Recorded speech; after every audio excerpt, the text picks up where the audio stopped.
Hello and welcome to the regular Tuesday edition of Spurs Diehards TTID. Tonight we'll do a brief synopsis of the Liverpool game. We don't want to dwell on that too much, do we? And we'll obviously do a preview of Bodo Glimt this Thursday. I'm going. I think Brad's going as well. I'm really looking forward to that game personally. Let's get Charlie in. I think he's here again. All right, okay. Come back. And with that, because I don't like to do long intros, Charlie, how are you, mate? Doing good, thank you. What's the weather like in Holland? Amazing. It's really good, like 17, 18 degrees every day. And sunny, so that's the best part. Yeah, we've had a bit of a warm day today, Brad, haven't we? Are you? Yeah, I didn't really need a jacket to go to work today, and I probably won't need one on Thursday night at Tottenham either, so that's always good.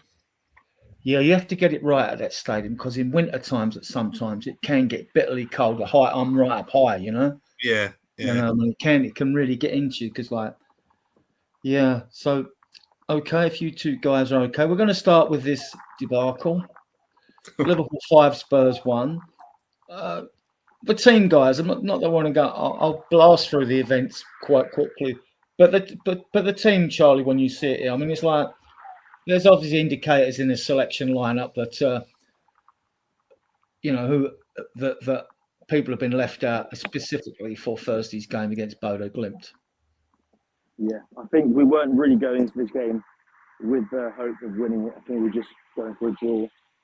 But yeah, I think Andy's really focusing on the Europa League now. He's really focusing on that. And I wasn't really happy when I saw it, but at the same time, we're not going to get anything out of the Premier League anymore. The only thing is that every place we go up in the table, we get 3 million more. So I wouldn't mind to get a bit higher so we get more money to spend in the summer. Because as you heard, Levy did say that is going to be a seller player and then buy a player. So we've got to sell to buy. Yeah, that's all. Well, we'll come on to that later in the show, but to me, I'm not buying any of that anyway, and I'll come on to that later when we get to discuss it. Brad, do you think this team is just picked with Thursday in mind? Oh, without a doubt.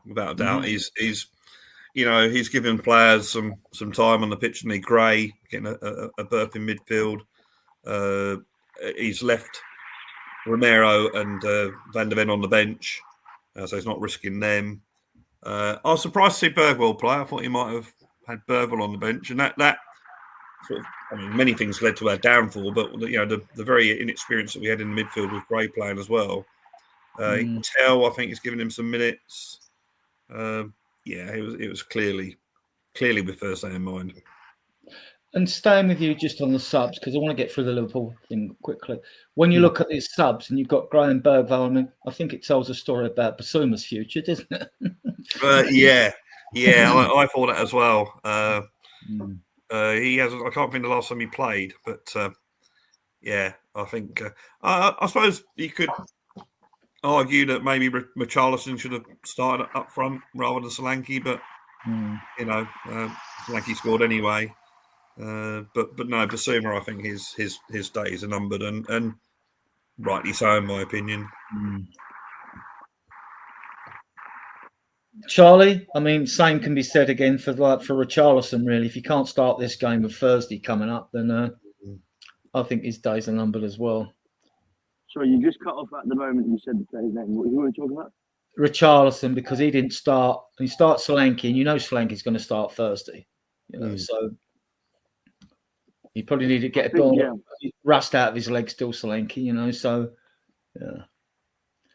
I've got to say, I was surprised by Richarlison this season. I think he played better than last season. But yeah, I think it is time to go. We need a real clinical striker that can actually finish something. Because I don't know. We need two, Charlie. Richarlison's scoring quite a few goals recently, isn't he? Yeah, I mean, look, even Solanke. I mean, he's got 13 goals and 8 assists. So for his first season in what you could call a disastrous season, it's probably not bad. But even he doesn't. For the amount of money we paid for him, I expected more. I think a lot of us do, especially when we've seen all the strikers we've seen in the past at this football club. Right, let's just get into the game because we're going to go through this pretty quick. 10 minutes, Sloboslai overhead kick that went over the bar. Then 12 minutes, 0-1, Madison Cross Solanke. Great header. It was a good goal, wasn't it? And it was. Yeah, no, it was goals with his head in about 170 appearances or just under, Well, it was a good corner, a good goal. And, I mean, you could tell from the reaction to scoring it that they weren't that bothered. It's...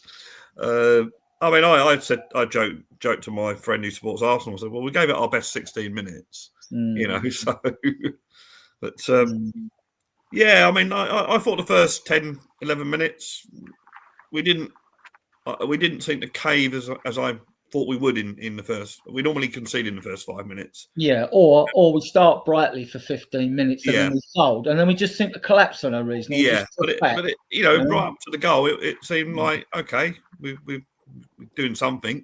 But then, once they got the equaliser, that was the end of the game, really, from our point of view.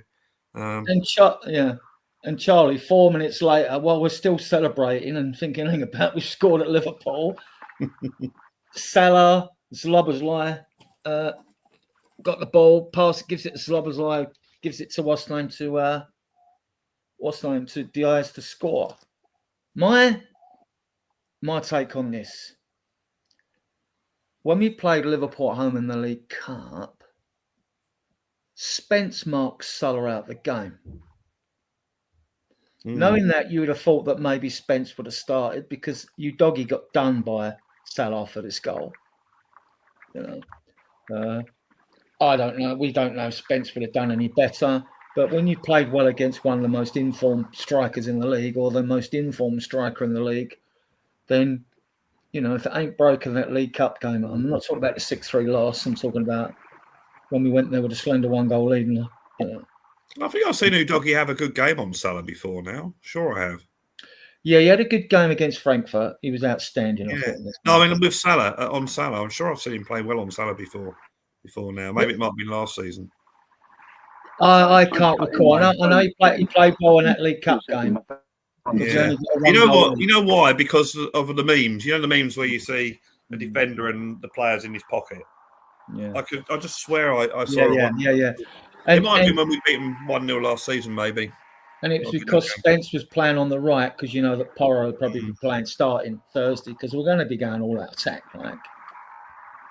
So that was the goal. So now we know. We knew what's going to happen out of this, didn't we? We just.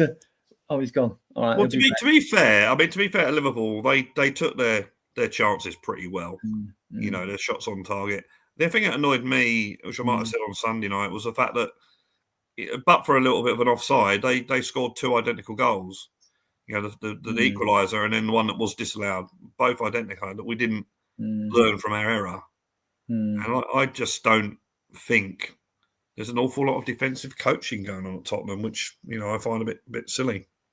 Well, we've got 6 first-team coaches, and Rob Birch is the goalkeeping coach. There's 5 other coaches, aren't there? You've got Milo Jedinak, who came from Villa. I mean, I think he does more of the data analysis stuff because I think he's up where the press boys are. But then you've got the 2 ex-Spurs players, Matty Wells and Ryan Mason.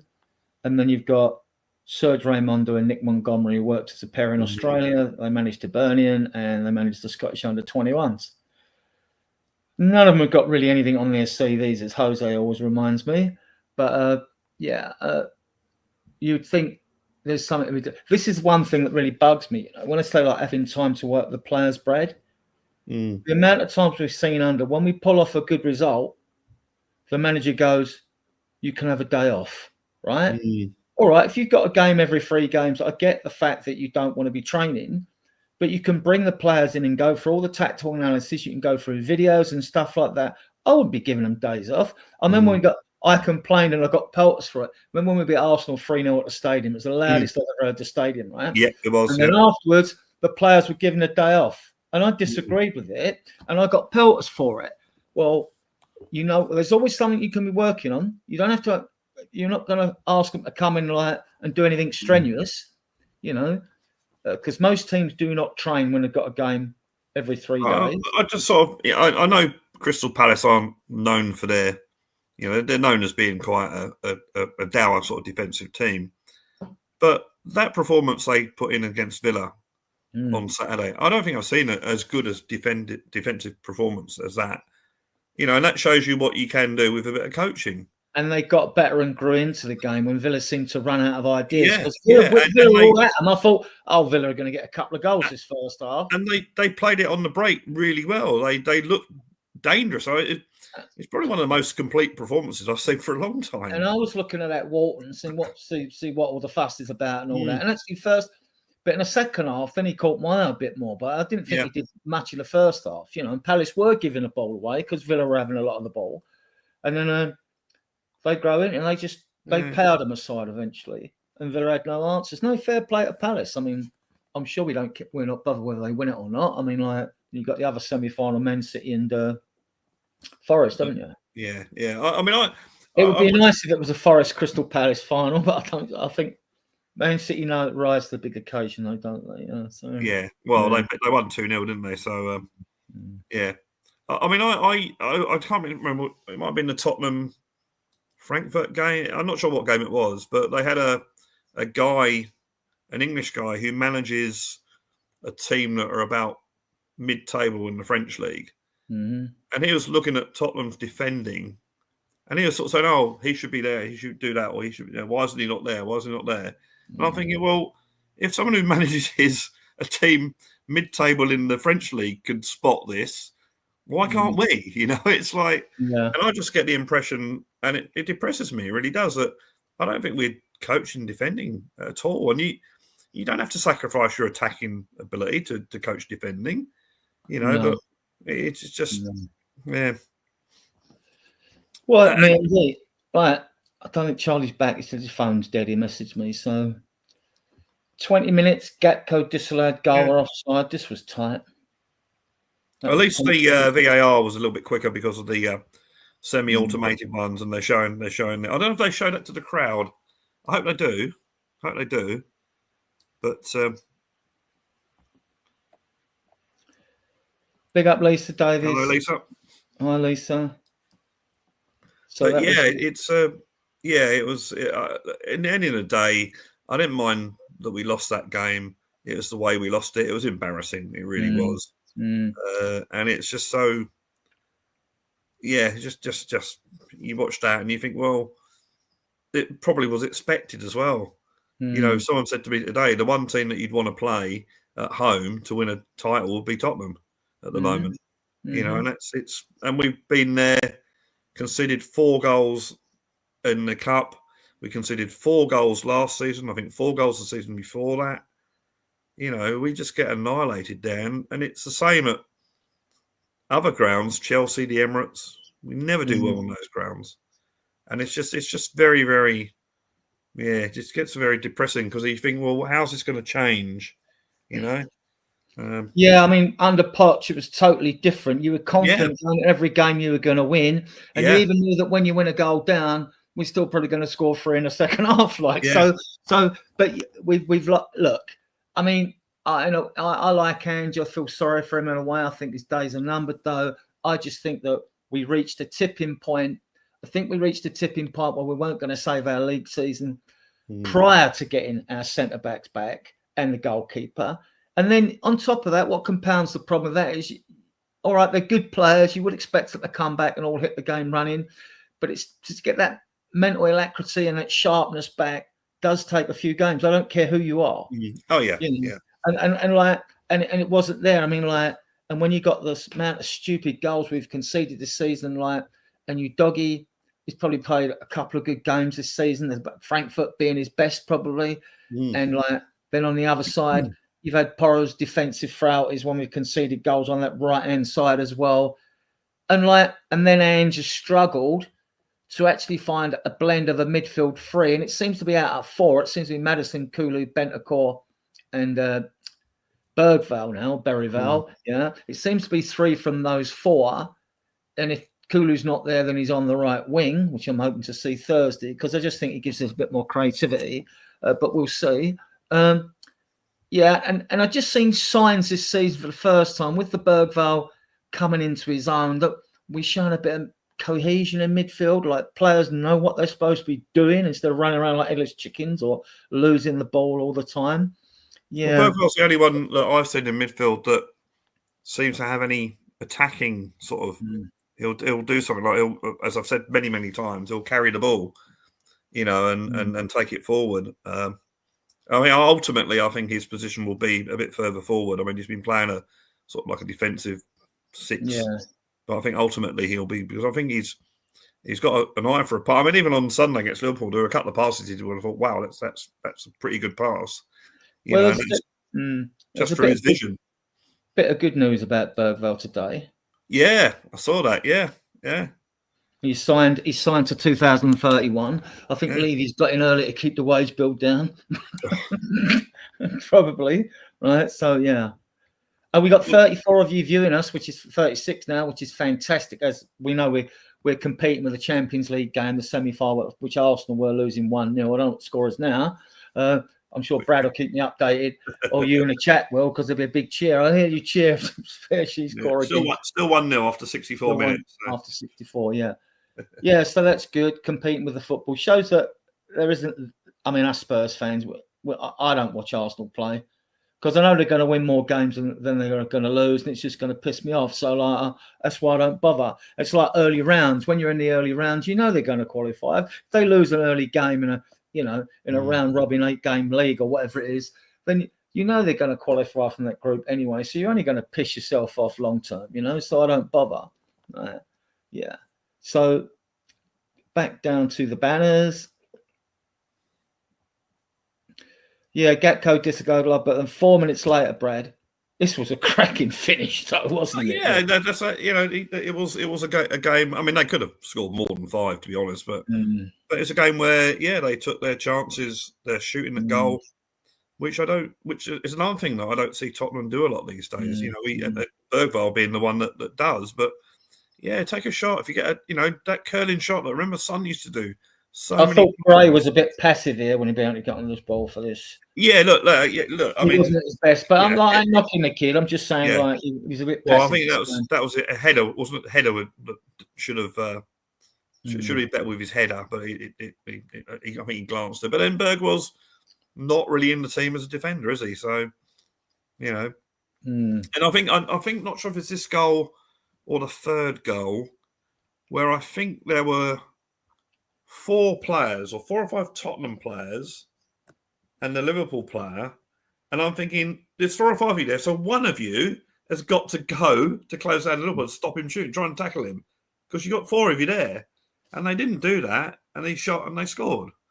And it's just so frustrating. If I didn't see that as your average sort of punt or average fan, why can't they see that? It's just, but maybe that's down to the fact that we haven't really got any leaders that would, or a coach that will say, when you're in this sort of situation, one of you has got to go for the player with the ball.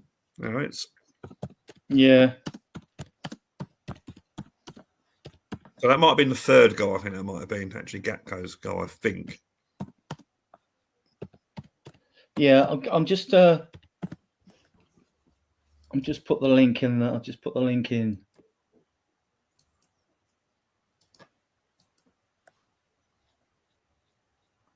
Oh, for fuck's sake! Excuse me. Sorry about that. Sorry, you're over 12 minutes. You're fine.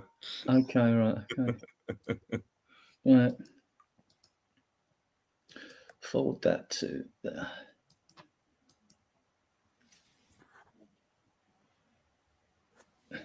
Right, okay. I did that. Right, okay. So we was on the 24th minute then. The nearest thing we come to having a go then was the 28 minutes. Maddison went close. The keeper tipped the ball over the bar. I thought he had it pretty well covered though. I'm not sure it was going in under the bar. I don't even remember that one. Maybe I was in the loo at the pub at that time. Best place. Behind the sofa with the rest of the first fan base. That gives you a little bit of hope. 2-1 was still in the game, but then 6 minutes later, 3-1 Gatko. And then 46 minutes, Sarr for Gray, Kulusevski for Maddison. Then 63 minutes, 4-1, Sarr beats. I thought Vicario could have done a bit better with this shot on the inside. I do as well. Yeah. I've got an interesting aside about that goal. Go on. He famously took the selfie, didn't he? Which is in its on its own was embarrassing. mean, it's embarrassing enough being beaten 5-1, but to see that happen as well. But someone actually said it was his Google phone, and Liverpool have Google as one of their sponsors. And I also heard that the person who gave him the phone was some staff from Liverpool Football Club. So I think that was already set up as a Google publicity sort of photo. So I think you'll see in days to come when they, buy a Google phone, you'll see that picture of Mo Salah with the crowd behind him. Yeah, and then 68 minutes, Odegaard comes on for Tell. Then 69 minutes, 5-1, you doggy own goal. I definitely missed that goal because I came out. I came out and I was like, it's 5-1 now. What? I do question some of you doggies, but I think he's a fantastic athlete. He's a tank. Like on last season's form, he was excellent. He hasn't quite got his mojo back. We saw what he could do against Frankfurt. That's the doggy from last season. And his positioning at times. I mean, some of these players don't even look over their shoulder. I mean, I was like a nodding dog when I played at right back. I mean, I'm forever looking to the side, my midfielders, who's to the side and the opposing winger. But again, I think it comes down to coaching, and I'm not knocking Ange on this. I'm not doing Ange hating, but it's probably our philosophy as a club under Ange Postecoglou is, we don't worry about that because attacking is the best form of defence. We outscore them, etc., etc., etc. These players, Brad, they come from under nines. I think that's the legal requirement. You can't have under eights or something like that. Just look. So under nines up, but all through their academy levels, playing different styles of football. And now you think, okay, you're in the Premier League. You're obviously a good player to play in the Premier League. Whether you're good enough to ask for one of the top players in the Premier League is another matter. But you should know this. I mean, you used to have footballers that weren't the brightest in the world, players, but they just had the football brain and they knew.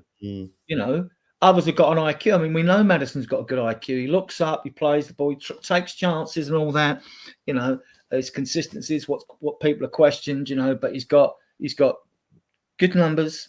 That's the problem. A lot of our players have got good numbers, even Sonny, but he hasn't looked Sonny to the eye test. He's like 11 and 11, and Maddison's like similar, and Solanke, and even and Johnson, 16 goals and like 3 assists. You can't knock those numbers, but it's just like he's another one on the eye test. He's not that pleasing at times, even if he's scoring goals. This is my favourite part of the game. 90 from Richarlison kind of clips the heel of Elliott, and they were gonna square up, weren't they? And I just go on, do it. Well, let's face it. Elliott, and I won't swear, but Elliott is not the nicest of people I've ever come across on a football pitch when I've been watching football. I mean, I've never met the guy, obviously, and I think he was the one that came out with a rather nasty comment about Harry Kane. So yeah, he's not my favourite footballer in the world. And I think he was having a go at Richarlison because Richarlison's been a former Everton player. So, and if you're going to get a reaction from winding up a player, you lay your money on Richarlison, wouldn't you? Really? Yeah. Elliott's not winning that fight. No. Yeah. So yeah. I'll come on to the game management. Right. So, game management. Ange is just this. Don't tell me he was thinking of getting something out of this game. I just think he went, if we get a draw, that'll do us fine at best. I don't want to be embarrassed, which we were, and so like everything. Well, even his job's online on Thursday, so and it is to the end of the season. They're actually until after the second game, So the weird thing about it, and again, I think it comes down to the fact that we just wanted to get through the game. That's all I wanted, to get through the game without any bad injuries, but. He showed game management during Frankfurt, which is arguably our best performance of the season. He did a bit of game management in that game. So, maybe he just didn't particularly care about it this game. I mean, he brought grafters on, didn't he? Because Sarr comes on for Gray after 46. Yeah. Kulusevski comes on the second half for Maddison. So Madison's not going to be in that. I think that one was planned. Yeah, that was pre-planned. I think that, the half-time substitutes to me look like they're pre-planned. Yeah, definitely planned, And then, Yeah, that was definitely planned. So, and Odobert for Tell, well, it's samey, isn't it? Both wingers, really. Yeah. Tell always better. If you watch Miles. Tell, if you do watch Tell on the videos on YouTube on Scout, I always use Brazil Scout, but if you go and watch him play, he looks so much better on the left. He really does look good on the left. He's certainly shown some little glimpses of what he could be. Is obviously his final ball and that sort of thing, which is, to be fair, is the problem of a lot of. He's got a couple of goals as well for his appearance. Yeah, he's had a couple of shots that have been well saved. He'll cut in and have the shot. And I think Odobert's got even quicker feet. For those that I haven't told before, I mean, Odobert came through the Paris Saint-Germain academy. He went to Burnley under Vincent Kompany, and he had the same stats as Nico Williams at the time, the one in Spain, not the one in this country. And so Kompany really rated him. I'm surprised, actually, that, mind you, they've got Tellbone. And if they ain't going to give a player like Tell a game, they ain't going to come in for someone like Odobert, are they? You know what I mean? So yeah. But I think he's got quicker feet than Tell, Odobert. He has got, I mean, Son's got quick feet, but I mean, Odobert's got very quick feet. And he's more, whereas to me, Tell's probably more of a sunny inside left type of a player. Although he will try and take his man on, Odobert's definitely a wing wizard dribbler, so. And he does try, jinx this way, that way, try to lose a player. Because as soon as the player wrong foots himself, you're off the other way usually if you're a winger, on the other side. Yeah, so that's game management. I'll give you the stats out there as bearable as they are. Look, they had 63% possession to our 37%. If it said they had 80%, I would have understood it. They had 25 shots to our 8, 16 fouls, 9. They had 8 corners to our 2. We had more offside, so that's a bit strange one, isn't it? Yeah, we probably kicked the long ball up there. Offside one. Clearances, they had 15 to our 9. So we are starting to put balls in the box more. Have you noticed it against other teams? Yeah, more. They've been working on that. Interception 7-8. They had 513 passes. The other stat up to half time, McAllister had more tackles or more interceptions than the whole Tottenham team. So Liverpool had 7. We had 8. And the accuracy of the passing theirs was 92% to 81. 81's not awful. Yeah, I mean that's the whole game. Yeah. But apparently up to half time, I think McAllister had 6 ball retain or getting the ball back, and Tottenham as a whole team had 4. So, and to me, I mean, again, 5-1 was embarrassing, but you looked at Liverpool midfield, that's a decent team. And I think Arne Slott's probably a decent manager, but he has inherited a very good team there, so. Yeah. Just go through, we'll move away from Liverpool, but first, just want to go through some of these players' stats that we've got. I think your comments on these. Like I said, Son's got 11 goals, 11 assists. Solanke, 13 goals and 8 assists. Johnson, 16 goals, 3 assists. Kulu, 10 goals, 10 assists. Madison, 12 goals, 11 assists. Then we go to the also-ran players, really. Scarlett, 1 and 1. Porro, 2 goals, 8 assists.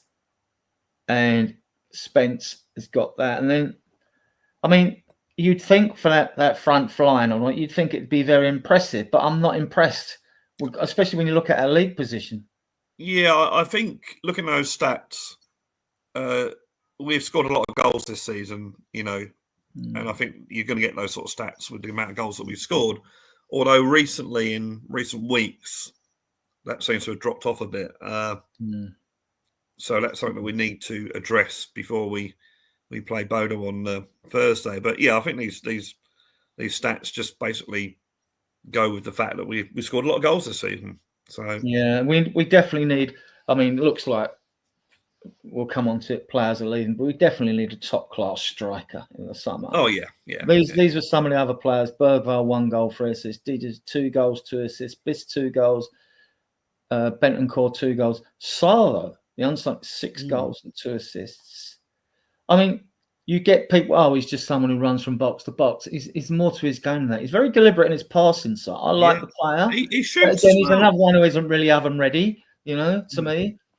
But if you look at his goals this season, I can think of 2 where they've been long shots, and you could argue, but for an offside decision, he might have had a third when he scored against Chelsea. not offside, but the foul. And he's made one goal by making that, I think, against Brentford, where he made that run, didn't he, to get into the box to score. I remember him scoring a goal, I'm not sure who it was against, where it was just him basically fighting for the ball and not giving up, and he scored. Yeah, it's a bit of an enigma, I think, Sarr. Yeah. I think I get the impression that, and maybe because of his build and the fact that he's very fit and runs around a lot, that he's like another sort of I'll try to think the Man City player, Torre. Was it Torre? Or even if you go back to Patrick Vieira, that sort of player. Yeah. But he's still. You're not picking him. Well, last season you probably would actually, but you're not picking him as your first name on the team sheet this season. So it's a bit of an enigma. But yeah, he's had some good moments. I'm going to give the channel a little plug before we move on. We've got 43 of you viewing us. There's only only a couple in the chat, though. I think that's because they're not watching football. I understand it. Yeah, big up to all you viewers. If you do like the content, like the ribbon below, it says smash the like button, leave a comment, subscribe to the channel. Subscribing does help us enormously, as does leaving a comment and that, because it helps the algorithm. We've been going like nearly 10 months. We're doing well, but with your help of you viewers on XCOM, if you can just go and subscribe to the channel, or leave a comment, or give the videos a thumbs up, that would really help us, and we deeply appreciate it. And with that, we'll move on to the banners. Right. For those of you who don't know, there will be 6 Champions League places if Spurs or Man United are winners of the Europa League Cup. That's because both teams will finish out the top 5. Well, you'd expect both these teams to be hovering around the top 5 or near it. So normally you don't get the extra place. But now that if either of us win it, we're in the Champions League and there'll be 6 places. Is that for qualifying games, isn't it? I think if you win the Europa League, there's no qualifying there. You go straight in. Oh, right, okay, because it's the same format as the Europa League. You'll go in an 8-team league. Yeah, I don't know if they seed teams when they do this or not. On previous coefficients and all that rubbish they come out with, but I mean, I don't know if they do that, Brad. But you go in. There's no pre-qualifying. This is the irony of the situation is the fact that Tottenham could achieve more than Arsenal this season. Yeah. Before you came out of Champions League, you won it in the Europa League, didn't you? Yeah. And I'm glad they stopped. I'm glad they stopped that. That was ridiculous. And then if you go out the Europa League, you end up in the boat race. Yeah, so I mean, but the irony being that Tottenham could win the Europa League, end up in the Champions League, and Arsenal could finish second in the league and get in the Champions League. So we could arguably have a more successful season than Arsenal. So it's bizarre. We move on to Bodo. Right, info for you. Everyone knows me. That knows I always like to bring facts to the podcast. In the last 6 years, Bodo Glimt have finished second in the league twice and been champions 4 times. They weren't 4 times on the spin champions. It was broken up with a couple of second places as well. So, who do we remember from Norway? Brøndby, is it? I don't know. Are they in Norway or someone else like that? What about was it Brøndby? Is it Brøndby? What was that? The team that George Graham did that crooked deal with to get. Who's the midfielder they bought? Was it John Jensen? Yeah. But I remember when we had what's his name as our manager, Christian Gross. Yeah. He came over with Swiss team winning the league every year, and they called him the Switzerland Alex Ferguson. Yeah. And that worked out well, didn't it? So. Oh, yeah. Look, don't get me wrong. I'm certainly not underestimating. If you look, they actually didn't even make the top 8 in the league table, and yet they've got to the semi-final, and they've got by beating Lazio, who finished top in that league. So they're no mugs. They're no mugs. And big up to Graham as well in the chat, regular friend of the show. Yeah. But on that they should be fresh. Okay. Yeah. Let me give you some omens for Thursday as we're going, Brad. Right. They've definitely got 4 out and maybe 5. I'll come to the 5th player in a minute. Their captain, Patrick Berg, suspended, as in Hakan Evjen, right? these two are they're the midfield pair in there. So we're losing to it. And then Andreas Helmerson missed out being sent off in the previous round. Oli Homberg, the 23-year-old winger, is an injury day. He came off after 15 minutes in a recent game. That's not a good sign when you come off after 15, right? And you can't even make it at half time. The other injury doubt is their big centre half that's done well for him. Apparently, he's tweaked his groin, or his groin was sore and he had to come off. I dare say they didn't want to risk him. So, unless it's confirmed, I'm just saying, looks like they've definitely got 3 out, probably 4 with the winger and whatever. Yeah, I mean, the game itself, I mean, the second leg in Norway will be tough. You know, we see they could have quite easily beaten Lazio 4 or 5-0 in that game. You know, they had really good chances to increase their lead. But at the end of the day, we're playing them at home with a 60,000 crowd. They're from the Arctic Circle. It's going to be 26 degrees on Thursday night, so I don't think they're that used to playing in those conditions. And if we play it right, if we go at them from the start, if we get the early goal, if we shoot from, you know, shoot on sight, then I think we could well, I think we have to win this tie in the first leg. Because Frankfurt really surprised me. That second leg performance by Tottenham really surprised me. Are we going to see it again? I don't know. But yeah, I think we should. I mean, you can't really aim to do anything, but we should be looking to win that first leg well. And again, it comes down to luck as well. You know, you look at the Frankfurt home game, 2 brilliant goal saves, the ball hitting the bar. You know, slightly different. Those shots go in. We win 4-1 against Frankfurt, and we don't even worry about the second leg. So if that happens again tomorrow, but they got on Thursday, but the balls go in, you know, so you need your bit of luck in that. But people don't know me. I'm normally quite pessimistic, but I'm actually quite optimistic about this game. I think we're going to get to the final. Yeah, I think we're going to win it. It's the only way I'm renewing my season ticket if we win it. If not, I'm not renewing. Bodo Glimt Youth Cup semi-final at their Asmara Stadium. I don't know how you pronounce that properly. Thursday, the 8th of May, kick-off 9 p.m. local time. Our allocation is 404 tickets because the ground capacity is only 8270 on the Astro turf. That's their ground capacity, 8270. And that will be played, apparently the sun don't set till 11:15 or something, so it'll be played in daylight, effectively. And look, I was chatting to, the funny thing was I was chatting on the Irish Hotspur Fan show last night, chatting to Daniel, who actually lives in Norway, and he was saying that the Norwegian press, or the people in Norway, are actually saying that they're pleased with the draw they've got against Tottenham. They're thinking, yeah, this is one that we can win. You know, so as I said, it's a match that if you'd have said to any Tottenham fan, we'll give you a Norwegian team in the semi-final, you'd have bitten their arm off for that. Let's I mean, if you're looking as a foreign fan, like I'd go and look at other leagues, and I see a team in an early round and say it was Karabag or something like that. I mean, I don't know where they're in the league or some other league, and you see them down the bottom of their league, you naturally assume they're rubbish. They'd have looked at our Premier League, seen us like down at the bottom 5, probably thought, and we know we're not as bad as we look. We look as bad as we are when we play, but we know we're not as bad as that. We know that there is quality in the squad, you know, but it's just been, just it's the worst season really results-wise since. See, my Spurs immune system is absolutely bulletproof because I was relegated with Spurs in the 76-77 season. And if you can take the pain from being relegated, you survive anything really, you know. So, but again, Bodo Glimt went to I mean, I'm glad we're going to Norway for a second and not going to Lazio.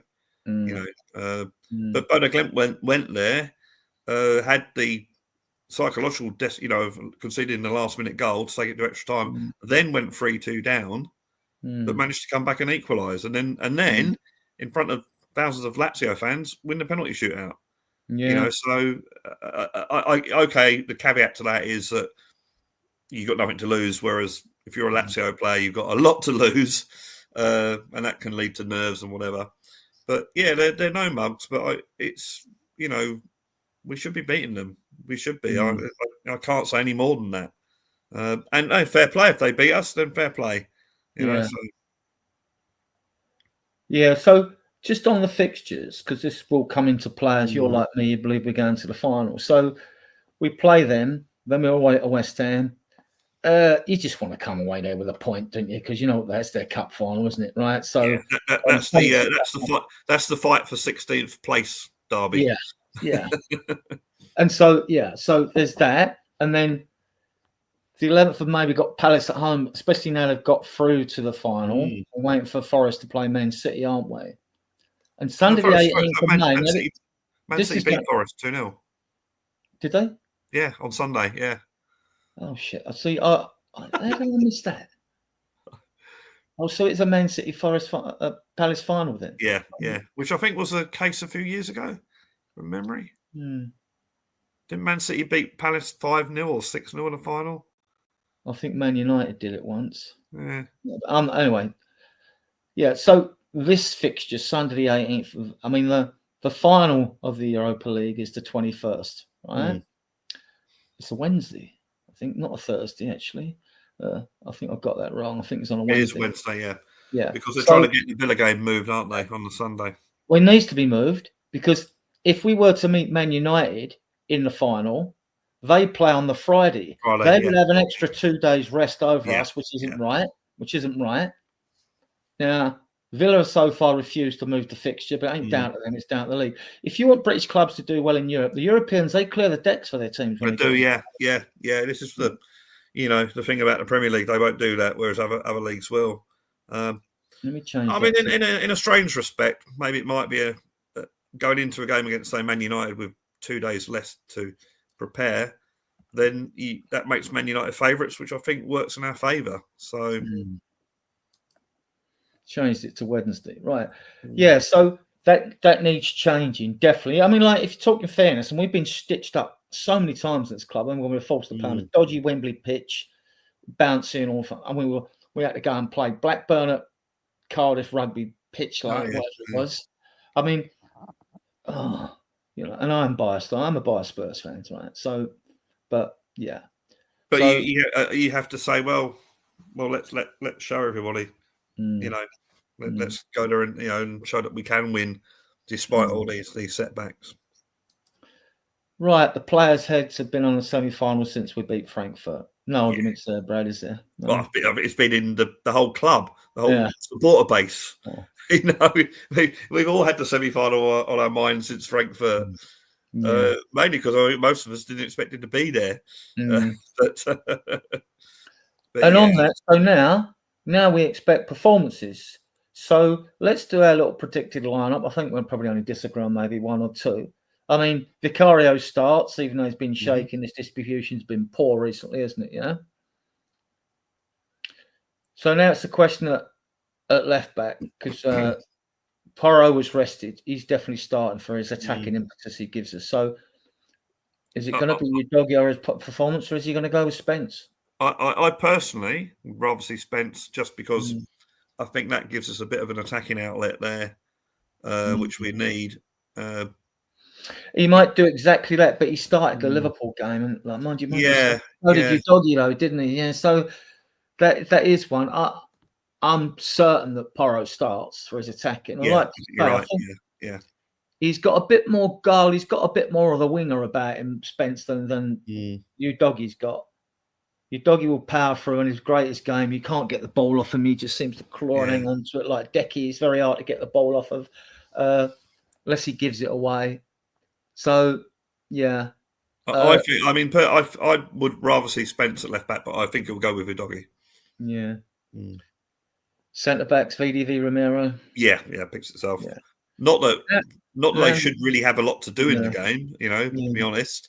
I'm just going to pour myself a drink. Now, midfield should be interesting.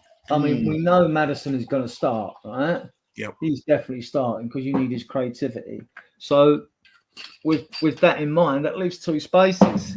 Now, to me, it becomes a question of whether, with the midfield selection, whether Kulu plays in midfield or he nicks the right wing berth for this game. So I think Bergvall has been our best midfielder in the last month or so. And again, as I said earlier, He's not playing great in this one. No way. Yeah. So I think Bergvall and Maddison start. Bentancur?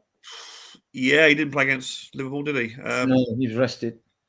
I mean, if you look, I guess if you look at Ange when he's played his team in these big games, he seems to trust Bentancur.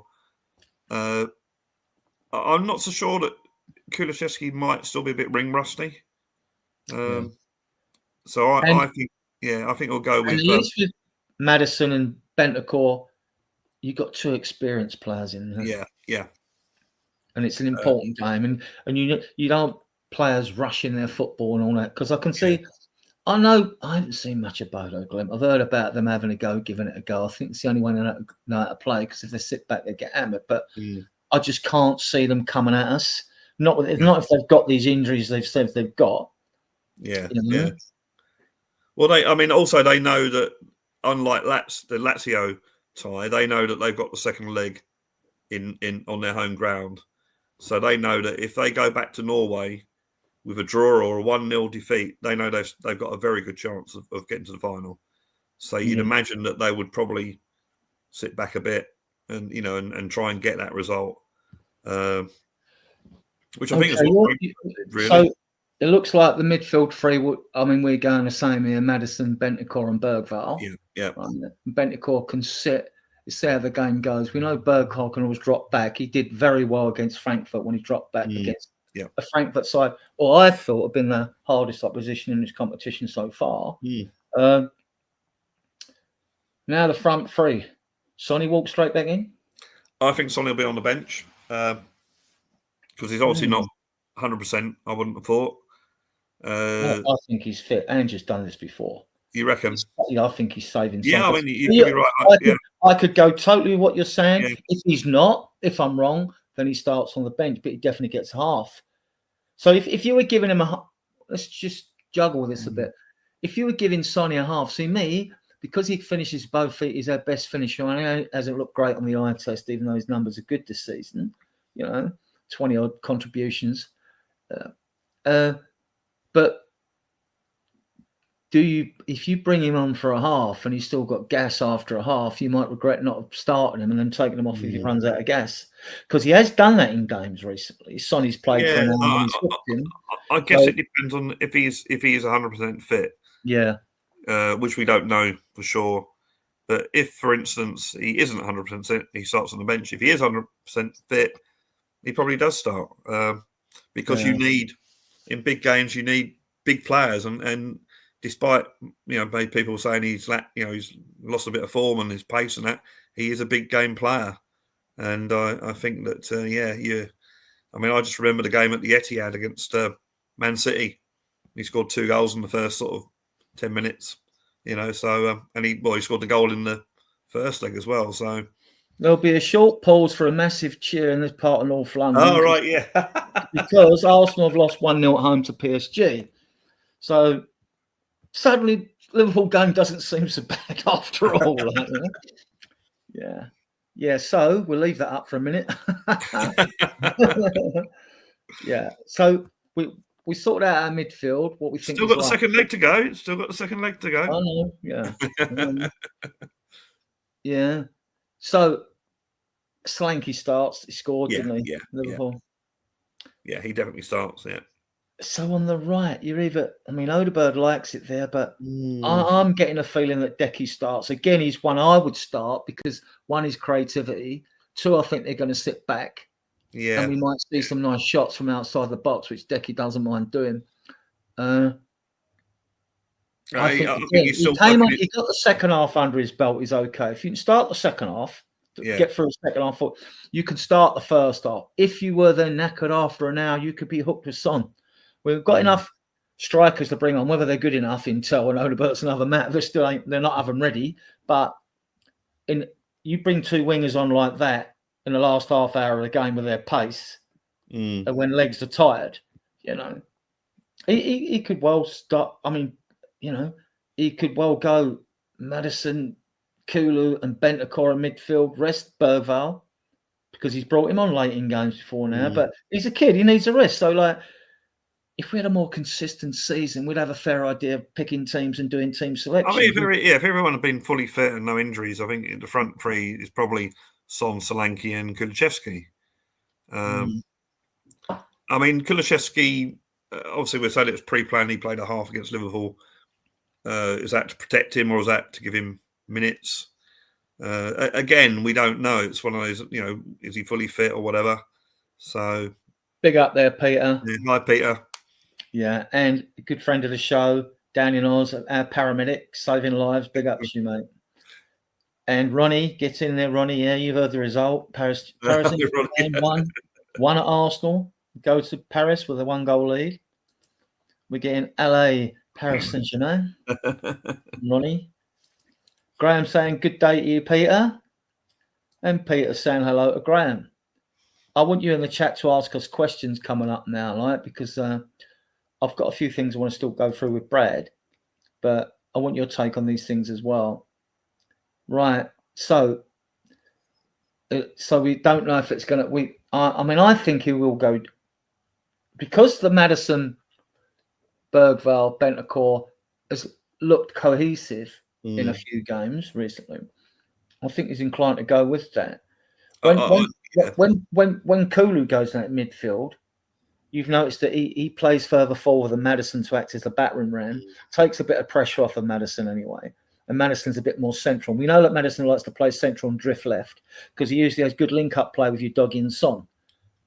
And Sonny plays better when balls are played for him to run onto, not when he receives them with his back to goal. Johnson's the same. When you see that, you know that you've got to turn and beat the player on the half turn, or you've got to pass the ball back. And 9 times out of 10, the ball gets passed back. And when we're in the crowd, Brad, and we're going, oh, for fuck's sake, you know what I mean? Because passing it back again, right? So we are, aren't we? So it's just a frustration. It could go. Yeah, I think it's. I have thinking about it. I have a funny feeling that you said he pulls surprises. We might see that Kulusevski, Solanke, and Son as our front three. I think he starts Sonny. I think he said because he did say Son will be all right for Thursday, right? Well, if he said Son's all right for Thursday, he was probably all right. Did he say we'll see? Right. I thought he said we'll see. Did he? Yeah, there's enough people that will twist his words in a press conference anyway. True. The press conference is tomorrow, isn't it? So I guess we'll know more then. Again, it comes down to how fit he is and how fit Kulusevski is. It might be that they're not fit and they might both start on the bench. I think Tell gives us an interesting someone on the left if they are injured. Because I think when we played AZ, we had Odeberg and Tell, didn't we? Or no, it's Son, wasn't it? Son and Odeberg. I've started to see a bit more. I mean, I watched him on his videos, Tell, and on the left looks good. He's not ready. Neither's Odeberg, right? They're not ready. I mean, we'll know if we keep him. We're not paying 60 million for him, that's for sure. Not if you believe the recent reports that we got no money to spend and all that. We're getting all that. It's not what even. I'm not going to defend Levy because I'm on gripes with him anyway. But I mean, like, that is not what has been said. What has been actually said, like, is we've got to be shrewd in our investments in players in the squad, and there is money there. People are saying like there's no money there. Of course, there's money there. You know what I mean? There's money. Well, I don't think it's a fact of the money. I mean, it's a fact that we don't want to take risks with that money.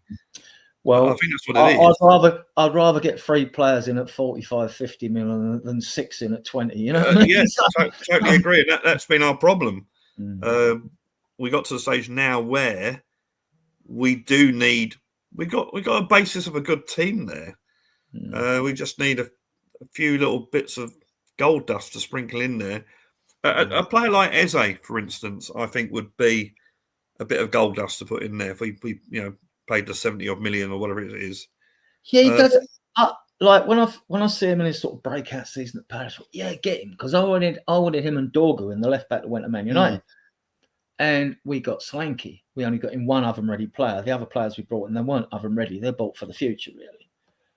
And then what I've seen of Eze this system, he gets all the accolades and the highlights when he scores a goal, right, or a good goal.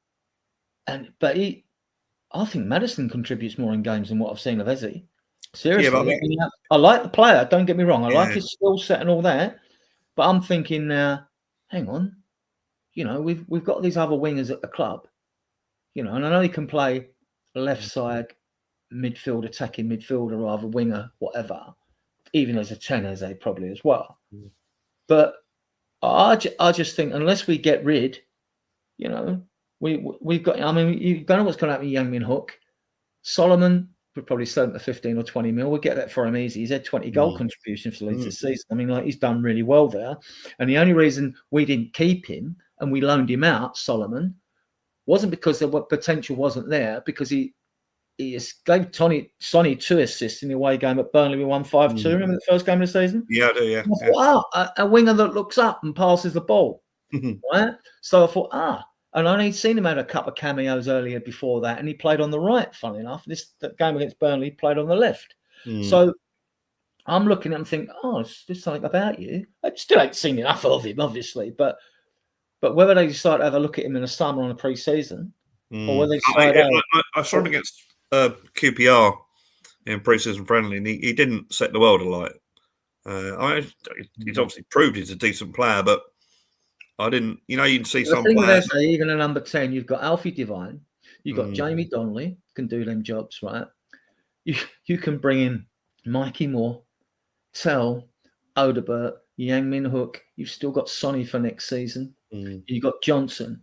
I mean, how many more players do we want? I think that's 7 that we can play on. I just think even with Eze, he's like a moments player. He can produce magic moments like he did in the semi-final. And I think he could be a game changer. Yeah, I mean, you could argue that we've only had 2 of those in the last sort of 4 or 5 years, and that's been Son and Kane. And obviously Kane's not there, and Son doesn't seem to be doing it much now. But it's like other players. You see, I've got a little phrase I like to use, which are called perception deception, right? Which is what we get as fans. I get it as well at games when I come back and watch highlights and realise, I was wrong about that when I was at the game. I was wrong, right? So we all suffer from it. And I'll give you a name of a player who we were interested in once upon a time, although Morgan Gibbs-White would have been better. When Ward Prowse was at Southampton, whenever you got a rave about him was when he scored a free kick. Yeah. How many times did you read that he got a man of the match award? Yeah, he hasn't exactly set the world alight, has he? I can't not at West Ham. He's still at West Ham, isn't he? He's at West Ham. Correct me in the chat if I'm wrong. I think it was at West Ham. But I think you had him and you had Maddison, I think, at the 2 players that we were interested in. And I think my own personal... you've got to keep Maddison. I mean, we have to debate over players, and it's subjective whether you like a player or not. Look, to me, he is our most creative player. And if he's got a bit... And look, Ericsson didn't play well every game, did he? No. Right? And when he was good, he was brilliant. When Maddison at Man City, he was brilliant. This is something. What doesn't help is the fact that we've not had a cohesive unit in our midfield. A midfield 3, whatever blend Andrew's tried to use with all the injuries, it's been pants this season. And I always said it. We were taught as kids, if you don't win the midfield battle, unless you play long ball football, you're unlikely to win the game. You certainly won't have the most possession, which is not a good thing, right? And I know teams do work well. I mean, the thing is, we if you look at the peak Pochettino team, because let's face it, in my lifetime anyway, that's the only time we've ever looked like winning a title or been in a title race. And he had, for start off, he promoted Eric Dyer to a defensive midfielder, and I think we saw probably the best of Eric Dyer when he's in defensive. I think he even got into the England team doing that. And then you had players like Wanyama, Dembele, who just bossed that midfield and got the ball back. We don't seem to have that at the moment. I think we're really missing that that sort of ball-winning midfielder. I know Mikey Moore could carry the ball for us, but he can play on both wings anywhere, and he can. And he's got such a good center of gravity. He's not small either, and he can shift weight from one side, go either way. When he's in space, suddenly it'll just accelerate and use the space. That's one of the things that frustrates me at Spurs. What I call lazy passing. When a player's got a ball, he's got a player 10 yards in front of him who's in the open, and he passes the ball to him, right? So a lazy pass. Why aren't you taking that ball at least 5 of them 10 yards? Getting your players now to push on forward, right? Give the opposition something to think about. When you've seen Bergvall carry the ball, it alarms the opposition. Yeah. It alarms them. And he's very good with a cross-diagonal long pass as well. He's got good vision. You take it past the player, and that means that their defence is one less, effectively. Yeah. Or defending that attack. I learned that at very early basic coaching. Yeah. You know, when I was sort of really young. Yeah, get the ball, take it past the player. That means the defending team have one less player to defend. You know, so he's going, give me Solomon over Tell Johnson. Yeah, it's an opinion, isn't it? I mean, like, we really don't know what we've got. I don't see why Johnson can't have a higher level and a higher ceiling, because all he's got to do is up his work rate. If he's told to stay out on the wing, I remember when we used to see Werner in him out on the wing, and Werner's still at the club to frighten you all out there, right? so yeah, I mean, Johnson, I didn't want him at the club when I first saw him. Now he's got his 16 goals and finished at Coventry in the League Cup under all that pressure he was under, chip the keeper. You know, a couple of them angle goals he scored from the edge of the box. He isn't just a tap-in merchant. When you've watched players over years, it takes anticipation and instinct for strikers to be in the right position. It's not a question of just coming in on a far post. You've got to be looking across the field to make that run to get there, to think the ball's even going to come to you, right? And he's missed a few. And last year, what did it for me was he had a touch of Werneritis. He kept blasting them to the side and over the bar. This year, he's found his scoring mojo, and now the fans are at Johnson because we want to see some work rate out of him, don't we? That's what we want to see. I was listening to, I was watching a Gary Lineker interview, and he was saying that when he was a striker, he said, what do you think about, you know, they just called you a tap-in merchant. So I liked it because that's what I did. But he said, I attacked the space. As a striker, you attack the space. And 9 times out of 10, the ball won't be in there. But if it is, then you score. And I think that's probably what Johnson does pretty well. He attacks the space, and when the ball goes in that space, he scores. And that's what Lineker was saying. He said, yeah, you just basically attack the space. You predict where you think that ball's going to go, and you attack that space. He said, okay, the ball might go over your head, it might drop short, but when it does go in that space, you're the only one there, and you score. You know, and this is a player that, you know, was, I think, England's 3rd top goal scorer. So he obviously knows what he's talking about. You know, so we've got Driving My Hyundai here. He's saying Ward Prowse return from loan at Forest to West Ham. Thank you for that, Driving. Okay. Yeah. And this is I think a lot of fans are on board with this, Peter. Yeah, Johnson, I agree with that, Peter. He's even played as attacking midfielder in Forest lineup, and I think as in a 2-striker role off. My problem with the wingers at our club is they're not really wingers, I don't mind them hugging the wide touch lines, but the amount of football I've watched over 6 decades, like the Spurs, when they're saying like Slanky isn't get the service, whether it's him, whether it's Johnson, whether Tell's playing through the middle, it's not the issue with me. My issue is the wingers. I don't mind you being wide for the out ball, but then I want you to play as a front three, plays as a front three, not as a front one with 2 players stretched so wide. When you're stretched that wide on the pitch, right? And then what you're now trying to do, you're now trying to cut into the edge of the penalty area, the closed space, where the angles of the penalty area are called the closed space, right? And to narrow the gap between you and the forward. Decky always does it when he plays on the right. He's doing the right thing. If you're already playing there, though, Brad, if you're already there, so you've got one winger on the angle of the penalty area, one winger on the other angle of the penalty area, and your striker slankly bang in the middle, you haven't got to worry about closing that space to get to the closed space because you're already there.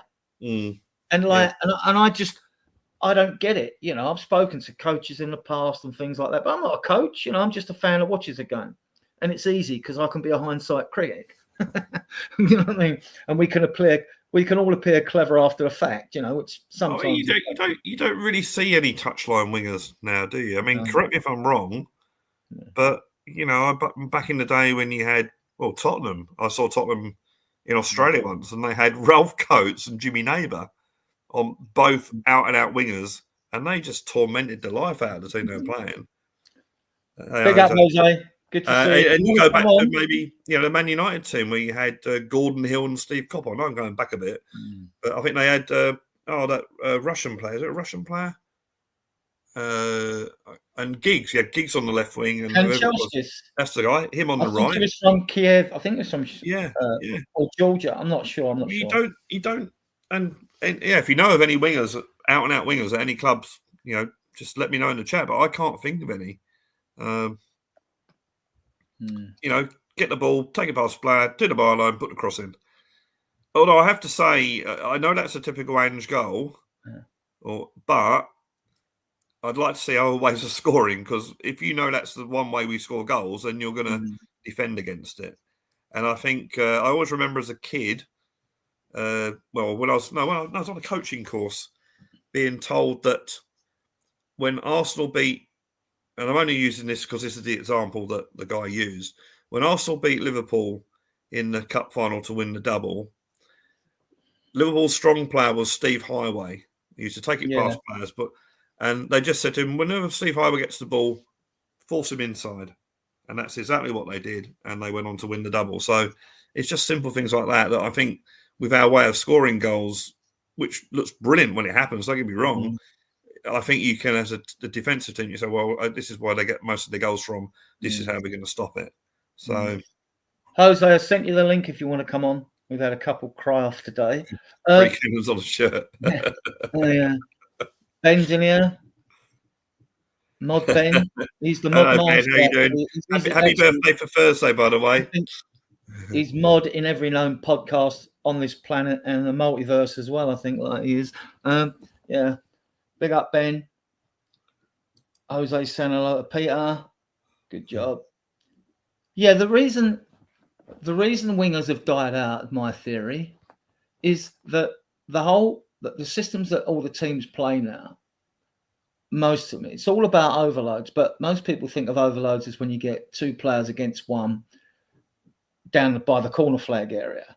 But today's games, it's about overloads all over the pitch. So you've got, even at the back, when you're playing out the back and fans are uncomfortable at Spurs when we play out the back, right? When it works well, it looks good, especially you go out from the back and you get up the other end and you score. It looks brilliant then, right? Yeah, but it's all about overloads. So it's overloads from your own penalty area to the middle of your half, to the centre circle, again, down both wings, down at the corner flag. It's about overloads everywhere.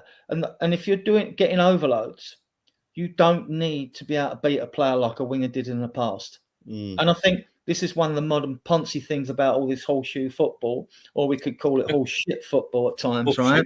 This is the one thing about it that pisses me off, because I am old school, right? Don't think so. Have a look at this, right? What's left of it, right? So, yeah, I get it, and it's less risks. If you've got a 2v1, don't try and take the man on. You might lose the ball. But if you pass it past him, slide the ball past him, someone runs onto it, But that's why wingers have gone out of the game. And like with this horseshoe football, back in the day when you had 4-4-2 in different systems, just don't like it when teams had different systems and managers would moan as if they weren't playing fair because they played a different system against them, But at least then with 4-4-2, people didn't just have 2 number 9s; they had 4. We go back when we had 4 strikers, when we had Berbatov, Keane, and Soldado, and Adebayor, and Kane, and whatever. I probably got all the areas mixed up there, but Bent and Defoe. And we knew when them strikers come on. All right, Bent wasn't probably the greatest, but we knew at least they come on. You'd have more confidence on those players that we might have ridiculed in the past coming on than you would have in Solanke and Richarlison now. That's the difference, To me, it is. Ben says not every channel, but I help out if needed. Yeah, he's got a new line of coffee and a new line of baseball bats. Ben has, right? So Ben saying hello to you, Ben. Yeah, he's Ben saying hello to you, Graham. And Jose saying evening, Graham. Right, I want to move on to another banner. Right, let's talk about this. After the Europa League semi-final settled, we're going through, guys, right? The fogs around the club going to lift and the way ahead clear of not for the future. It might lift for this season because we've got a final to look forward to. But I don't think the future. It's definitely not. I'm not sure if I said this to you on Sunday or whether I said it last night, but I just, at the moment, I think Angie's gone in the summer. I think that's definite. I think even if he wins the Europa League, I think it'll be like a mutual agreement. But, and I haven't Ange bashed.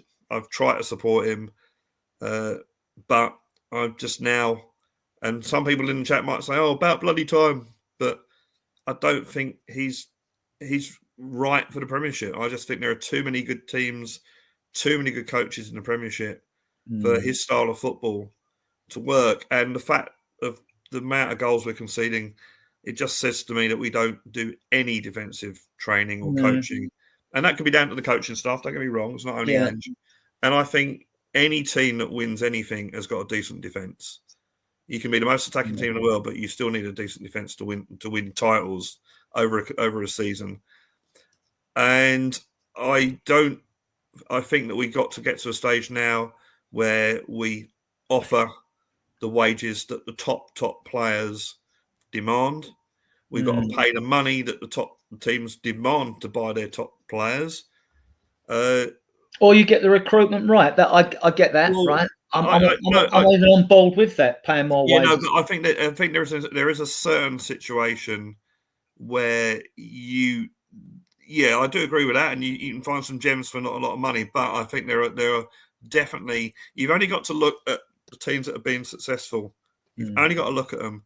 The amount, they've played that, that money they paid, and Liverpool's probably the best example. I remember laughing when they bought Van Dijk for 75 million, thinking, what, for Van? Really? He's good, but he's not that good. What difference that made? He came from site to Southampton, and it's like when you hesitate, and then they ended up with gold. I just don't think we're going to do that. And you get linked with players always available for a free. We've bought good players. We haven't bought brilliant players like we used to. All right, you can argue. I mean, the recruitment argument. Yeah, you say someone like Van der Ven. Yeah, brilliant signing. Romero was probably the last star we bought when he, defender of the year in Italy. So yeah, and I just don't see this current owners doing that. I really don't, and it depresses me. I've been supporting Tottenham since 1968 was my first season. I saw my first game in '67, ironically before the '67 Cup final, and I don't think I've ever seen this club like it is now. And the thing is, we need to go out and get top managers to top players. But why would you come to Tottenham now? Why would you come to Tottenham? Well, this is why winning this Europa League is so important, because attracts players. That's good. If we win the Europa League, we're brilliant because you get Champions League football, so that's going to attract players. Of course it is, but I just don't see us. I said this the other night. We the first team to spend £100,000 on a player. All right, £1 short.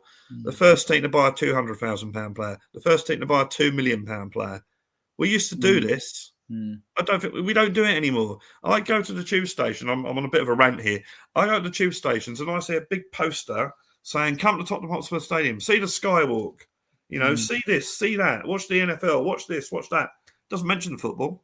All right, arguably we haven't played that sort of football that you want to go and see, but yeah, and it's like, hang on a minute, isn't it Tottenham Hotspur Football Club? So I'm just very, very despondent in the last few weeks with the way things have gone and what the future holds. I genuinely believe we need a complete new start with new owners that will put money in for the sake of having a good football team. Because our owners don't put a lot of money in. It's all revenue's brilliant. Don't get me wrong. Revenue streams is great. But the actual owners themselves don't put the money in. Whereas you look at Chelsea, you look at Man City, you even look at Blackburn, who won the title. Their owners put the money in, ours don't. It's just a business proposition. And it's just... Bring Jose in. Good evening, Jose. Sorry about that. I was on a bit of a rant there. No, that's allowed. Get it off your chest. Right? That's all right. Good evening, gentlemen. How are you both? It's manager speculation, Jose. I mean, Sean was saying on his show today, I was listening. I did comment. I mean, he gets so many comments. He probably didn't see mine. I said, on his show, I said, he was looking for more clarity. Like, we should have a plan of other managers coming in now, blah, blah, blah, and all that. And my post, I said, what's the point? Have you seen the list?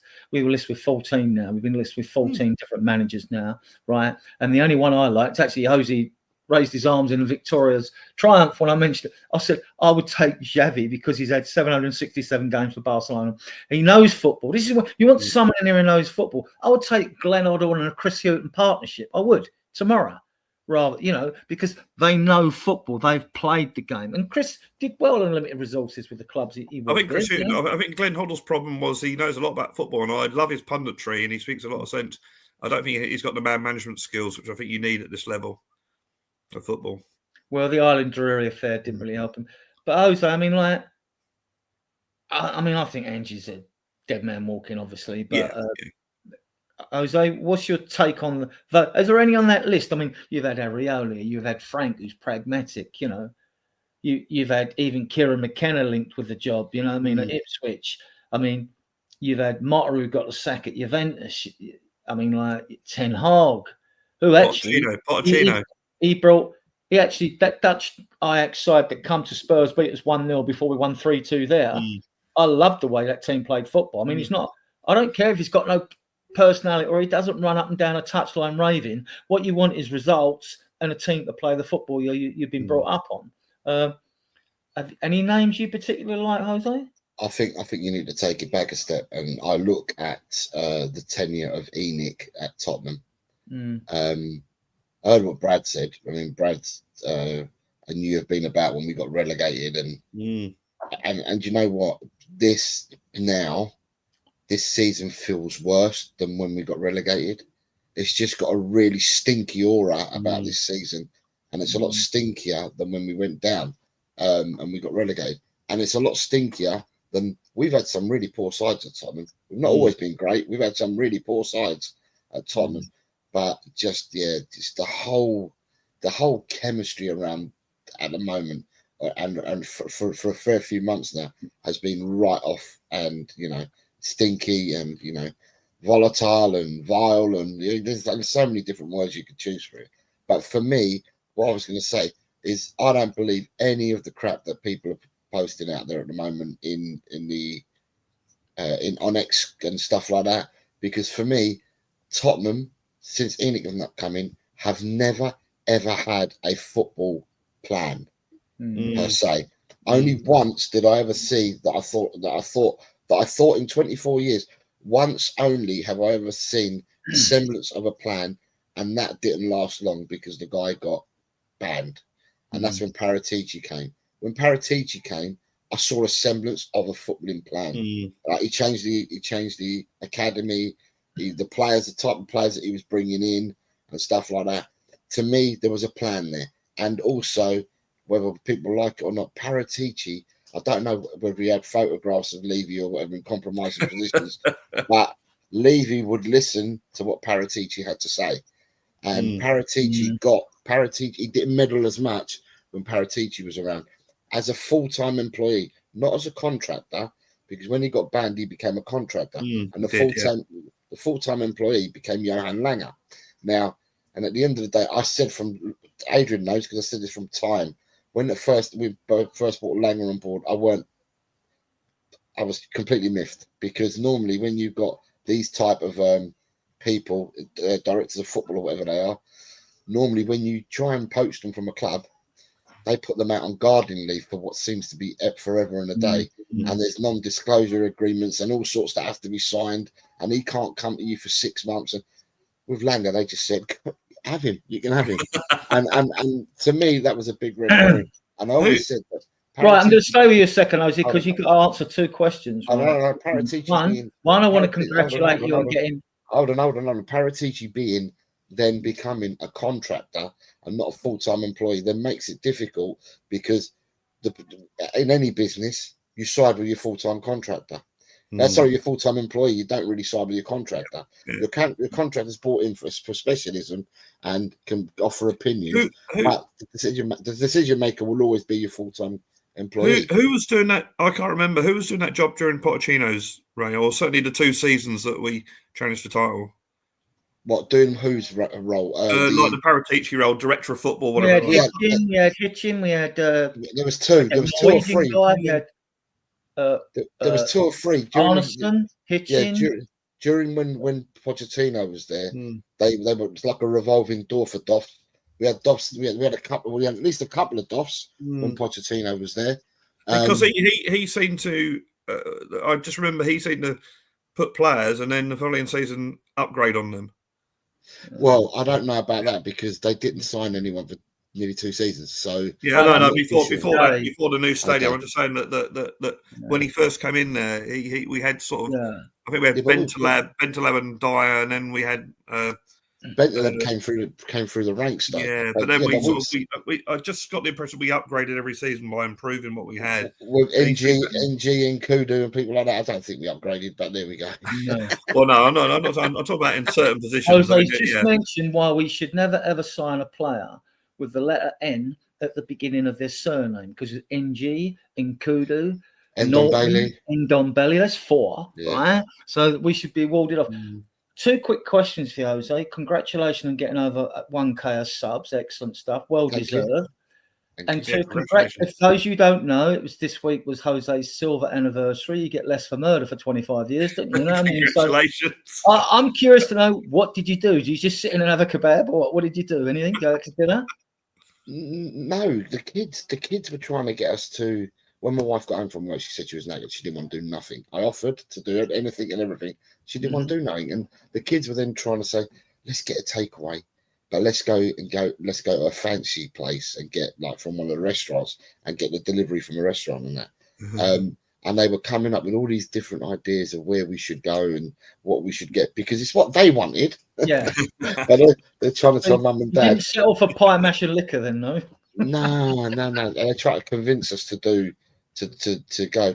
We didn't get up to nothing in the end. We didn't do nothing at all. So just relaxing. I'm hoping next year feels a bit better. Right, on this question, I'll stay with you. Ange, job safe to the season's end to avoid protests. We know there is future protests, which Jay and Brian Daigle will obviously be involved in. Brian probably at a distance, but Jay local.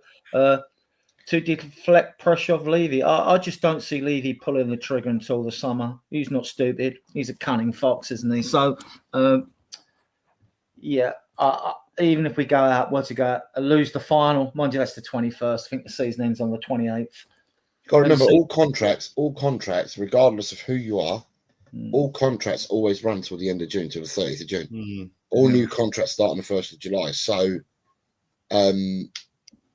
I mean, it doesn't really matter with Ange because if they were to fire Ange would still be. Would Ange still be entitled to? Yeah, I think he's entitled to 1 more year's pay. Yeah, so you've got 4-year contract. He's got 2 years left on his contract, which would be 10 mil. Wasn't it a 3 and an option of 1? I can't remember. It was a 4-year contract. I thought it was 3 and an option of 1. It may well be. I know it's 4 years in total. So, if it was 3 and an option of 1, then you only have to pay him a year. If it is 4 years, then you've got to pay him 2 years, right? Unless, and I don't know, unless there was a mutual agreement between both parties, and in that case, then that means it being a mutual agreement. Ange would have to give up some of whatever was going down. He's been a little bit prickly in his last press conferences when he's talking about, you wanted us to lose a game last year because you wanted Arsenal to win the league, blah, blah, blah. I get that. I wanted us to win that game, even though we lost it to Man City. And he was a bit prickly like that and saying, because all your questions are premeditated to a certain outcome, which we're not sure of and all that. So he hasn't had the whisper in his ear, look, you're going, right? Then there's a question like you mentioned, Jose, the fact that it is 5 mil. I know it's 5 mil. It's not big bucks in the terms of Premier League clubs revenue and all that. To me, does he want to stay and have does he stick his fingers up, wins Europa League, stick his fingers up like the club said, I'm off? Or do you think, hang about, I've got a crack at the Champions League here? What do you think he would do? If he wins it, what do you think Ange would do? 5 million doesn't seem like much to you, Adrian, right, at the moment. And it wouldn't be much if we had finished 10 spots higher up in the league. Because finishing 10 spots higher up in the league would be 31 million more pounds that you would have earned from finishing 7th to 17th or 6th to 16th or whatever. So therefore, 5 million, because you've made that money finishing further up the league, it wouldn't seem so much of a hit. But because we're finishing so low this year in the league, 5 million is going to be a hit, isn't it? I just think, and I'm not possessing to be any expert on Ange Postecoglou, but from what I've read about him and his whole story, effectively, and some of his press conferences, I don't know whether it's just an instinct I've got that I don't think he's that enamoured with the board or the owners at Tottenham, and he left the Australian Football Federation after winning the Asian Cup with them and then getting them to the World Cup. And he left because his idea was, or his plan was, Australia should be going out to win the World Cup, whereas maybe unrealistic, but that was his vision. That's what he wanted. And the Australian Football Federation said, well, no, we just want to get to the World Cup. That's all we. And he said, well, that's it, I'm off, sort of thing. And I just wonder with these owners, because I've just said this, Man United, right, who you could argue have had just as bad a season as we have. When all that thing went about their new ground, it's going to be our new ground. I think the guy came out, it might have been Ratcliffe, one of the guys anyway, said, our vision as a club is to win the Premier League within 5 years. They actually came out and said it. Now, whether that's realistic or not, we'll find out. But I can't remember our club ever saying anything like that. That our goal is to win the Premier League. No. And that, we're not winners anymore. Or maybe we haven't ever been in the last 20 odd years. But, and to be fair to Ange Postecoglou, I think he wanted Tottenham to compete on all levels every season. The last person I remember saying that was Pochettino. And if you look at the league under Pochettino, and this is what, and I used to say this at the time, no, you aim to win the title, then if you don't win the title, you finish second or third, you got Champions League football. The aim shouldn't be to just get Champions League football. It should be to win the title. And I think we had a couple of seasons there where we didn't even worry about getting in Champions League because we knew we'd be there. We were worrying about winning the title. And I haven't seen that attitude of Tottenham since, A couple of good pieces of information just to give you before we continue. Arsenal lost 0-1 to PSG at home today, so every Spurs fan cheering. And this was particularly good news. Lucas Bergvall signed a new deal to 2031. So now we'll go back to this. Right, okay. And while we're here, there's over 70 of you viewing us now. Obviously, a lot of you are on XCOM, maybe on Facebook as well. Thanks for your support. It's most welcome. If you could, like the ribbon below, smash the like button, leave a comment, and subscribe to the channel. It helps us enormously. It helps the algorithm, helps the channel grow. We've been going 10 months. We're doing really well, but we really appreciate your support. And if you could subscribe, that would help us even more. That would help. We do pride ourselves in being a mature and sensible Spurs group that bring you like fact-based content. And our guests are always mature and sensible. Yeah. So thanks again. And back to this then. Ange's job safe to season to avoid process, deflect pressure off. And I haven't got your link to Jose's show. If he puts it in here in the chat, Jose, whack it in there. Whack your link into the chat, Jose. And he's got more subscribers than we've got now. So it was the mature and sensible that got me. Oh, right. Yeah, he wants to be mature and sensible. Look, Ange's going nowhere to the season's end, is he? And then he's probably gone, even if he wins the Europa League.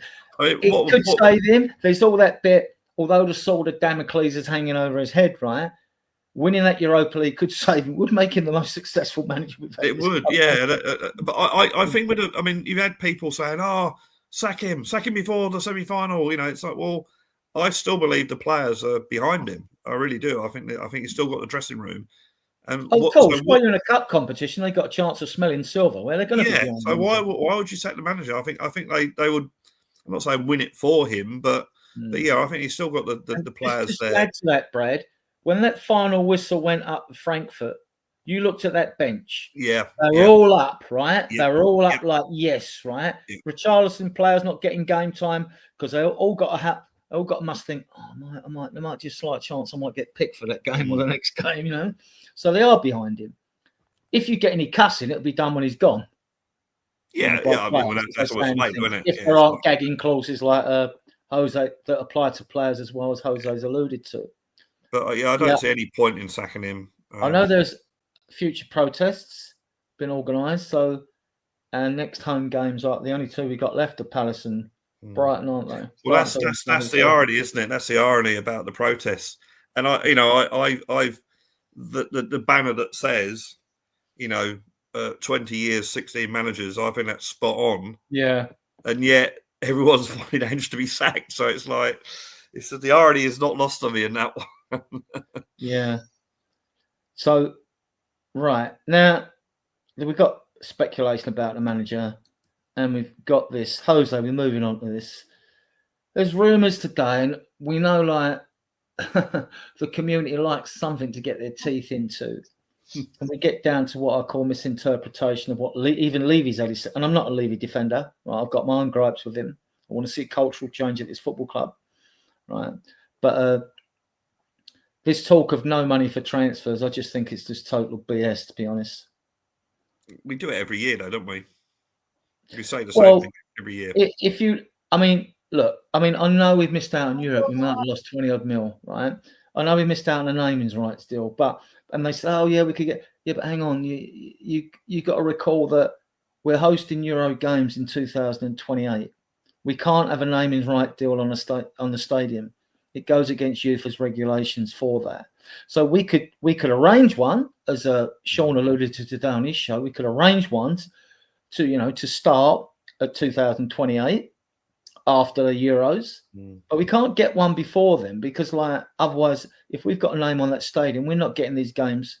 We're not getting. I don't know how many games we're getting. We might only be getting one. So Tottenham Hotspur Stadium in itself is a brand, so it's been quite successful. So. You could argue, maybe. The fact is, and we've never been a club that have come out with, this is our war chest for this season, isn't it? We've never been a club that's come out. Look, and if you've got any sense, no club should announce how much money. Yeah, because if you come out and say we've got loads and loads of money, the price goes up on all the players we're after. So I'm hoping, because I'm with you, I think we got the money there. We just don't want to spend. We don't want to take the risk on spending that little bit of extra, a little bit of speculation to get something. I just hope that maybe we've put this out, so we're not, sort of the price of the players won't go up. But we've seen it before. I think it happens every year. There's something that comes out, we got to buy and sell until we can buy and this sort of thing. So a few things, right? I think this the news that came out today or yesterday about we got to buy, we got to sell to buy and shit like that. Same, I think they must have that on a cycle. Like you can do recurring meetings like every second Thursday at 2 p.m. Yeah. I think they do the recurring theme every year, where at the same day every year it comes out. We've got to buy. We've got to sell to buy. We've got to sell to buy. I think that happens at Tottenham all the time. I saw. I didn't fact check it, but I saw stuff on XCOM saying that in the 24 years that Levy and ENIC have been at the helm, they've dipped and spent out of their own pocket £155 million out of their own pocket, right, in 24 years. I don't know about that. I don't think they've spent anything of their own money. They reckon 155 million from their own money in 24 years. Aston Villa, their owner or ownership, from their own money since 2018, that's put in 600 million. Yeah, I think they've got to sell them. There was a table, wasn't there, about the percentage? Yeah. It tells you. That's a good point, Jose, because at the same time, when you're saying that, you've also got to take in consideration, all right, if they have done that, the 121 million, how much has the value of their shares gone up in that time or in the club's equity since they bought the club for what? How many million off of Sugar? It wasn't 23, 24, something silly. It was peanuts compared to what it is now. So they've got a good return if they have invested 121. And you're looking at ENIC to invest that because the trust. This is the thing.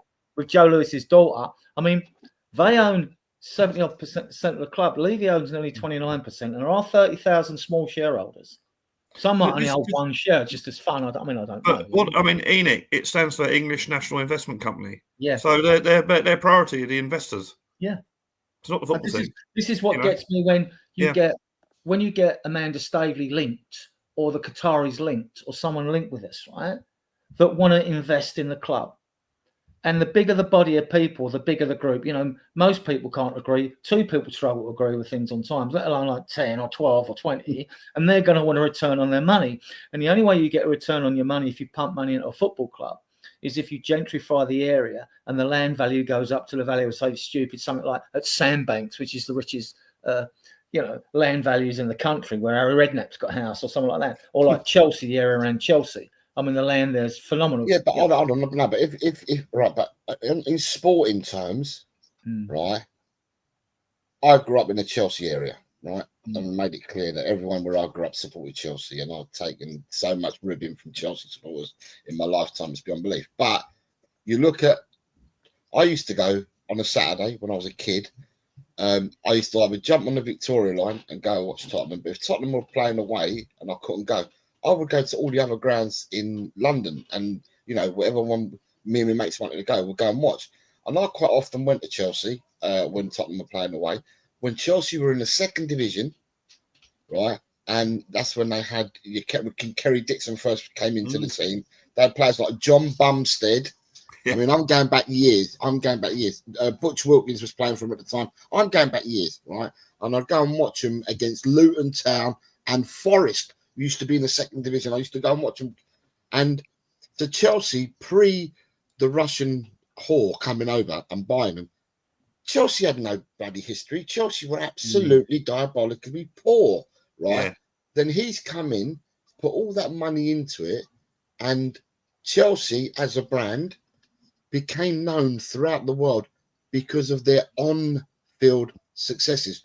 Not gentrifying any areas and building hotels and building, landscapes and stuff like that.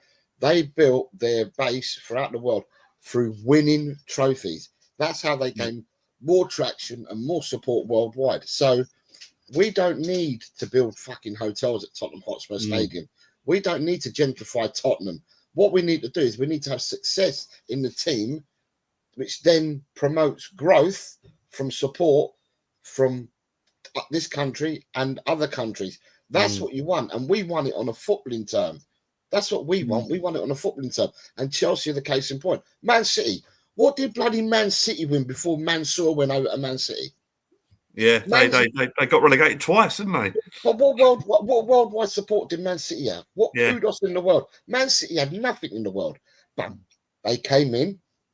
They started changing, playing and buying the players and whatever. And success at Manchester City has now made them a global brand, brand, and found them a fan base far and wide. Sporting success, not gentrifying areas and building hotels and building properties. That doesn't get you fuck all. We know this because we support Tottenham.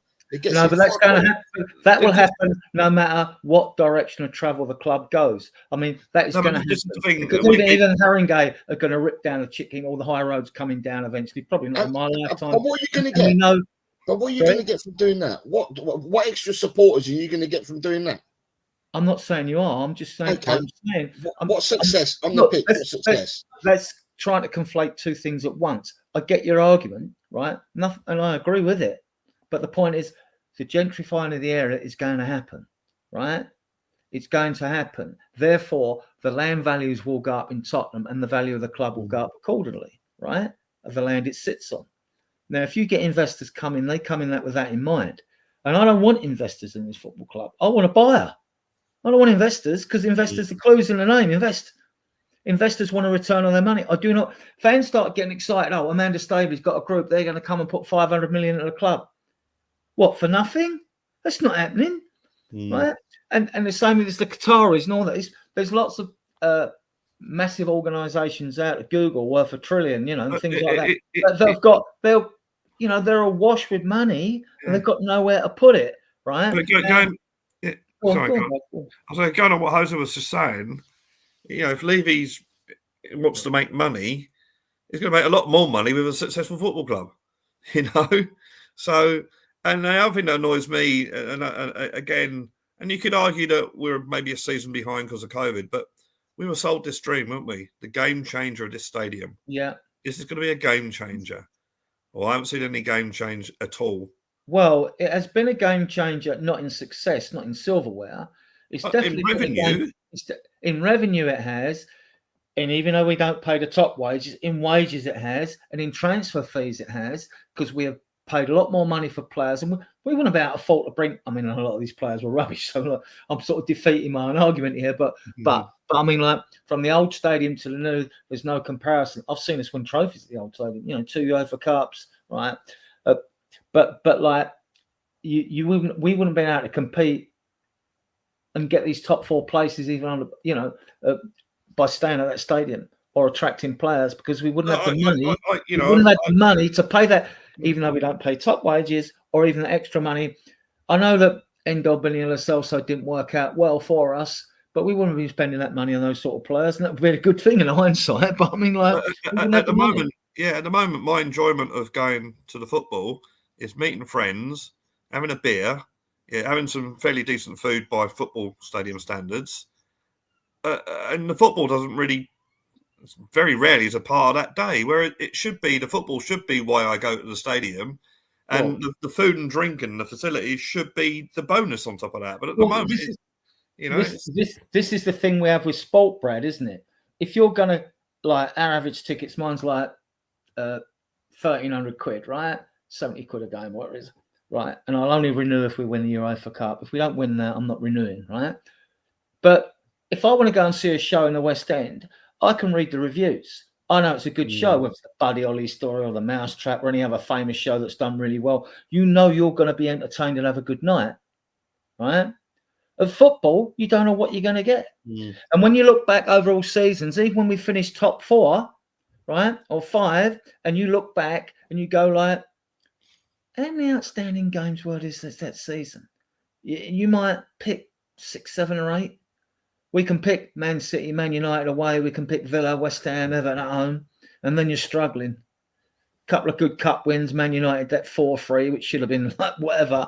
But I mean, I just want to go off topic. Can I share something with you guys that I saw today? Right, let me present it. Right, we'll talk about it if it's interesting. No, well, I don't know whether it's interesting. Right, let me share it. Is that sharing now? No. I'll add it to the Here we go. Yeah? Yeah. Right, you ready? Yeah, go on. Yeah, disappointing night. Obviously, we didn't get the result we wanted, and I thought we controlled the game, but obviously, we got caught in the counter attack a couple of times, and which they scored from, and that kind of made us a little bit vulnerable going forward. So had some chances, probably weren't clinical enough. Yeah, disappointing night. Obviously, right.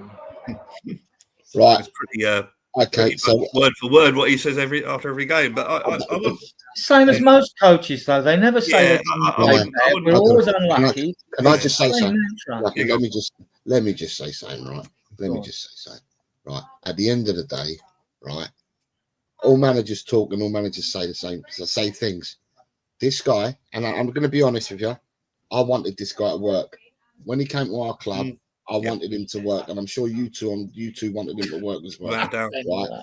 But the more that I hear him talk, I hear the same thing after every game.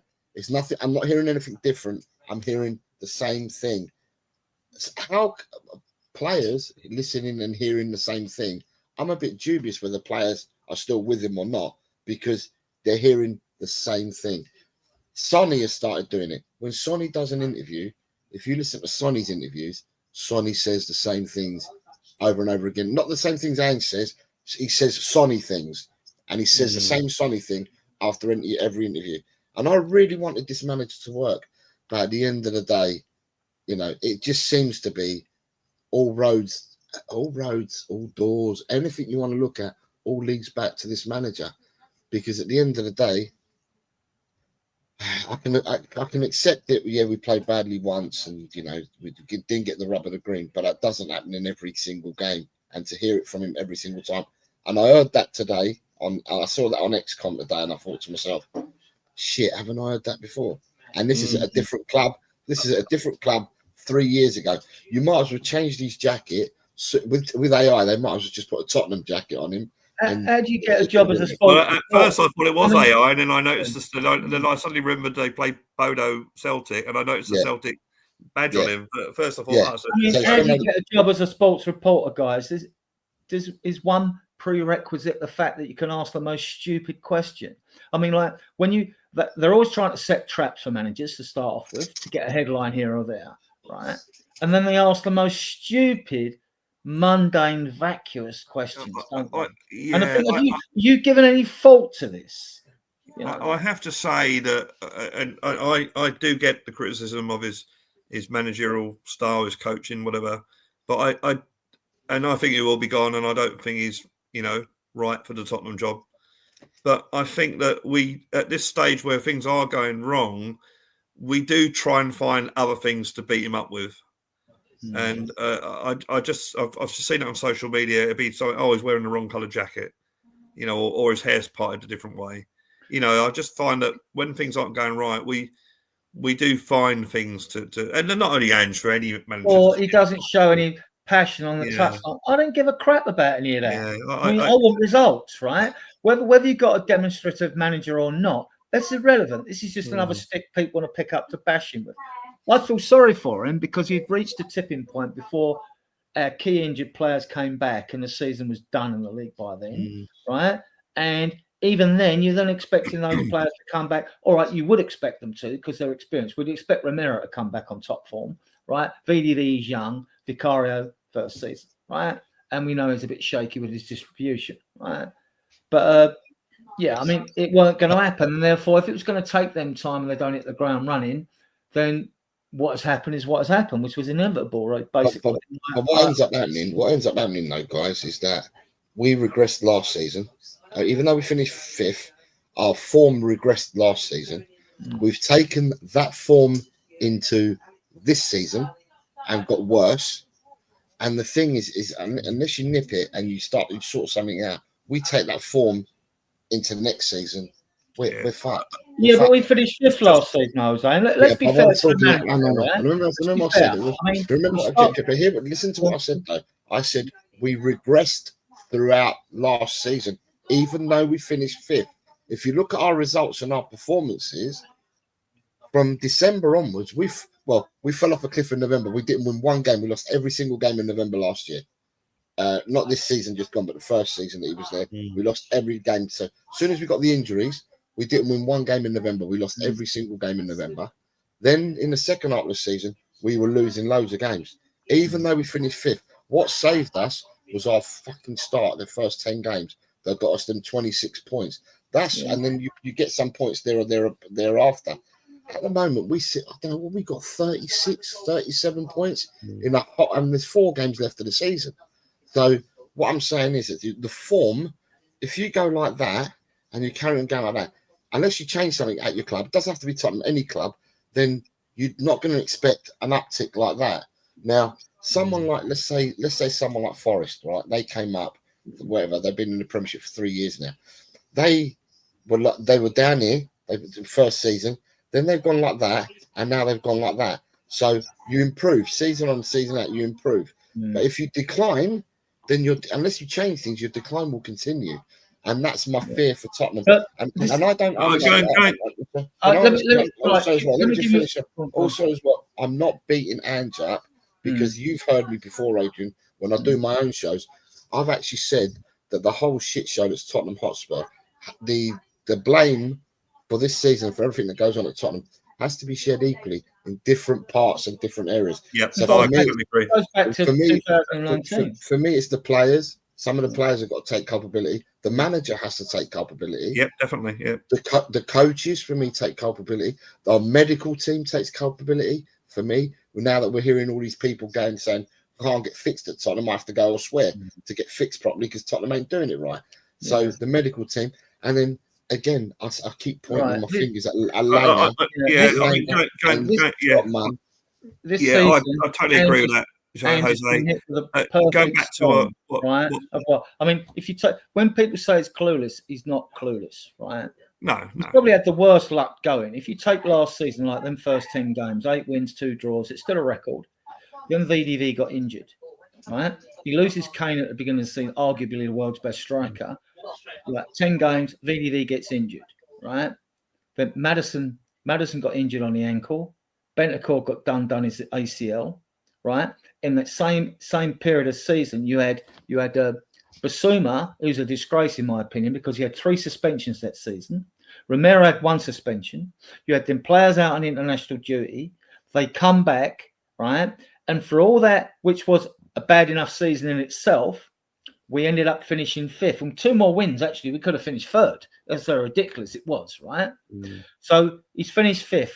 So with all he had to put up with last season, I think he did bloody well last season. Last season, definitely. Right? Yeah, did definitely. well. This season, well, you couldn't imagine the adversity he's had to put up with. Well, they already been himself in press conferences and things like that.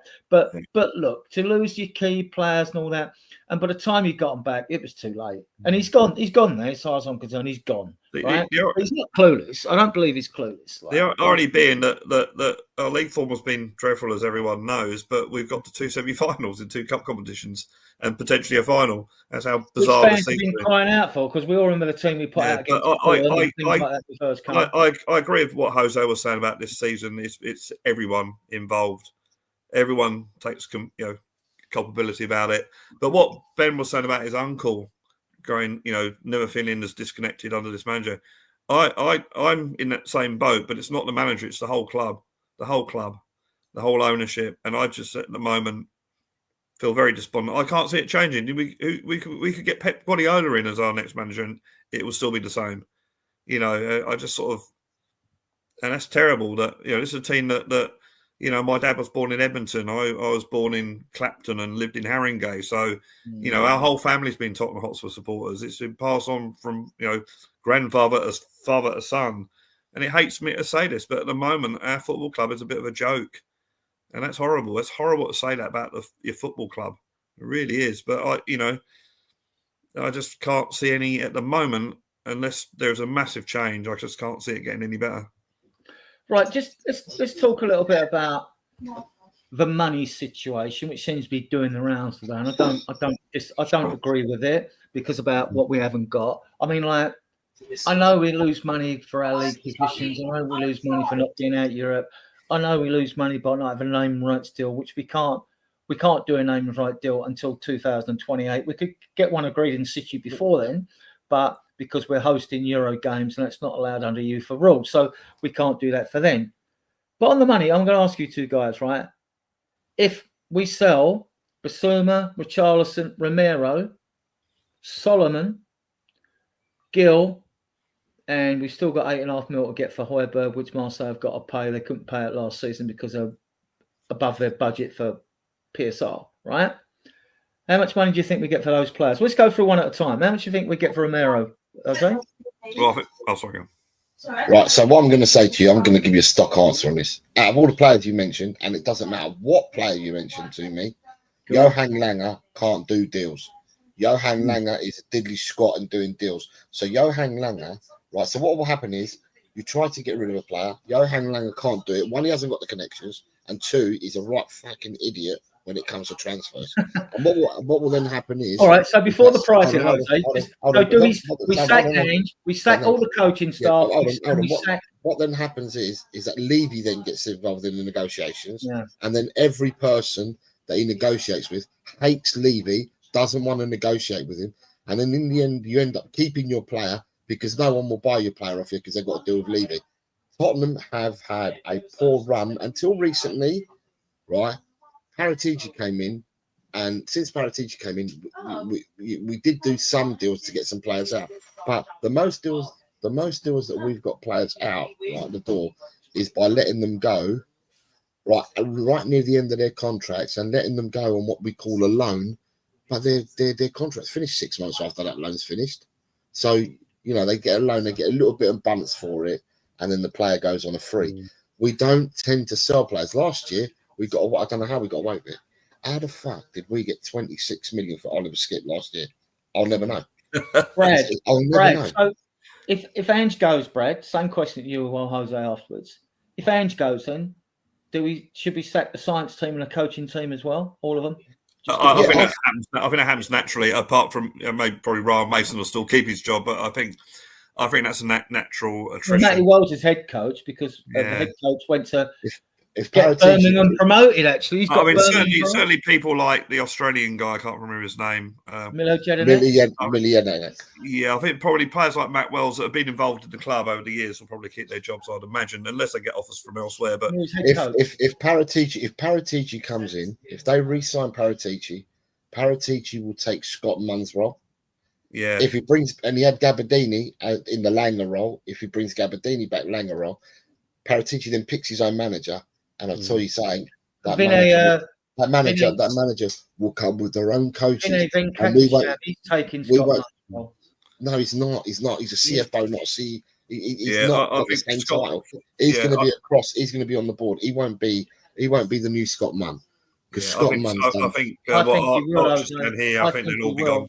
I think they'll all go. He was virtually CEO at Arsenal. I think he will. He brought Edu in and all that. I mean, like this is a thing that Levy does all the time, isn't it? They're always bringing in new people to do this role or that role, and it's sort of like it's a what for? It's like just to show that we're trying to do something. Look, and it's that happens all the time. There's an old I can't remember the exact quote. There's an old Greek philosopher said that management always used to come up with these new ideas to make us workers think that, this is happening, that's happening, when at the time it was just basically to disguise the fact they didn't have a fucking clue what they were doing. You're right. In Greek philosopher words, not my words. Regurgitating ball. Yeah. Ben, if you've got something to say, just say it, mate. All right. And yeah, I mean, Scott Munn, has he ever been interviewed? Have we ever heard him talk? No. I've never. I don't know. Langer's That's a good point, actually, guys. Question I want to ask you, right? Okay. Yeah. This thing at the club. Every time, this is why I've had some sympathy with managers that have been sacked at this club. I've not liked them all, but I've always supported them. Like every player while they're at the club, it's my Spurs core. I'll always support them, whether I like them or not. But part of this whole transparency, I don't think it's right that a manager should be the one that steps up in front of the cameras every time. Where's the medical department team stepping up? And Conte was right about that. And where's like other even the academy managers, get them up. When the under-18s are drawing 4-4 with Arsenal after beating them 6-4 in the previous fixture today, let's have some good news as well. Let's have how the academy are doing, other players are doing. Let's have a few of you stand up and be counted, right? The medical team, the coaching team, right? And like where if I'm a reporter, I'm asking, right, okay, what defensive drills are you doing at the club? What attacking drills? What free kick and corner drills are you doing? Ask me, what are you doing? You don't have to give a specific detail so you're giving away to other clubs, but are you doing them? That's what I want to know. I've seen signs on the pitch where, that's done on the training ground. We all spot these things, Brad, at times, you know what I mean? The odd way of corners taken or a free kick or whatever, And like when commentators go, they always make me laugh, these wankers, right? I mean, they go, it's a bit too central for a shot. I'm thinking, yeah, we can see that. We're not fucking idiots, right? But at the same time, I'm thinking, well, if it's too central for a shot, then why is that player trying to bend it over the wall when 1 in 16 goals are scored from a free kick line? Why isn't he just tapping it to the side so it isn't central now and someone can run in and hoof it?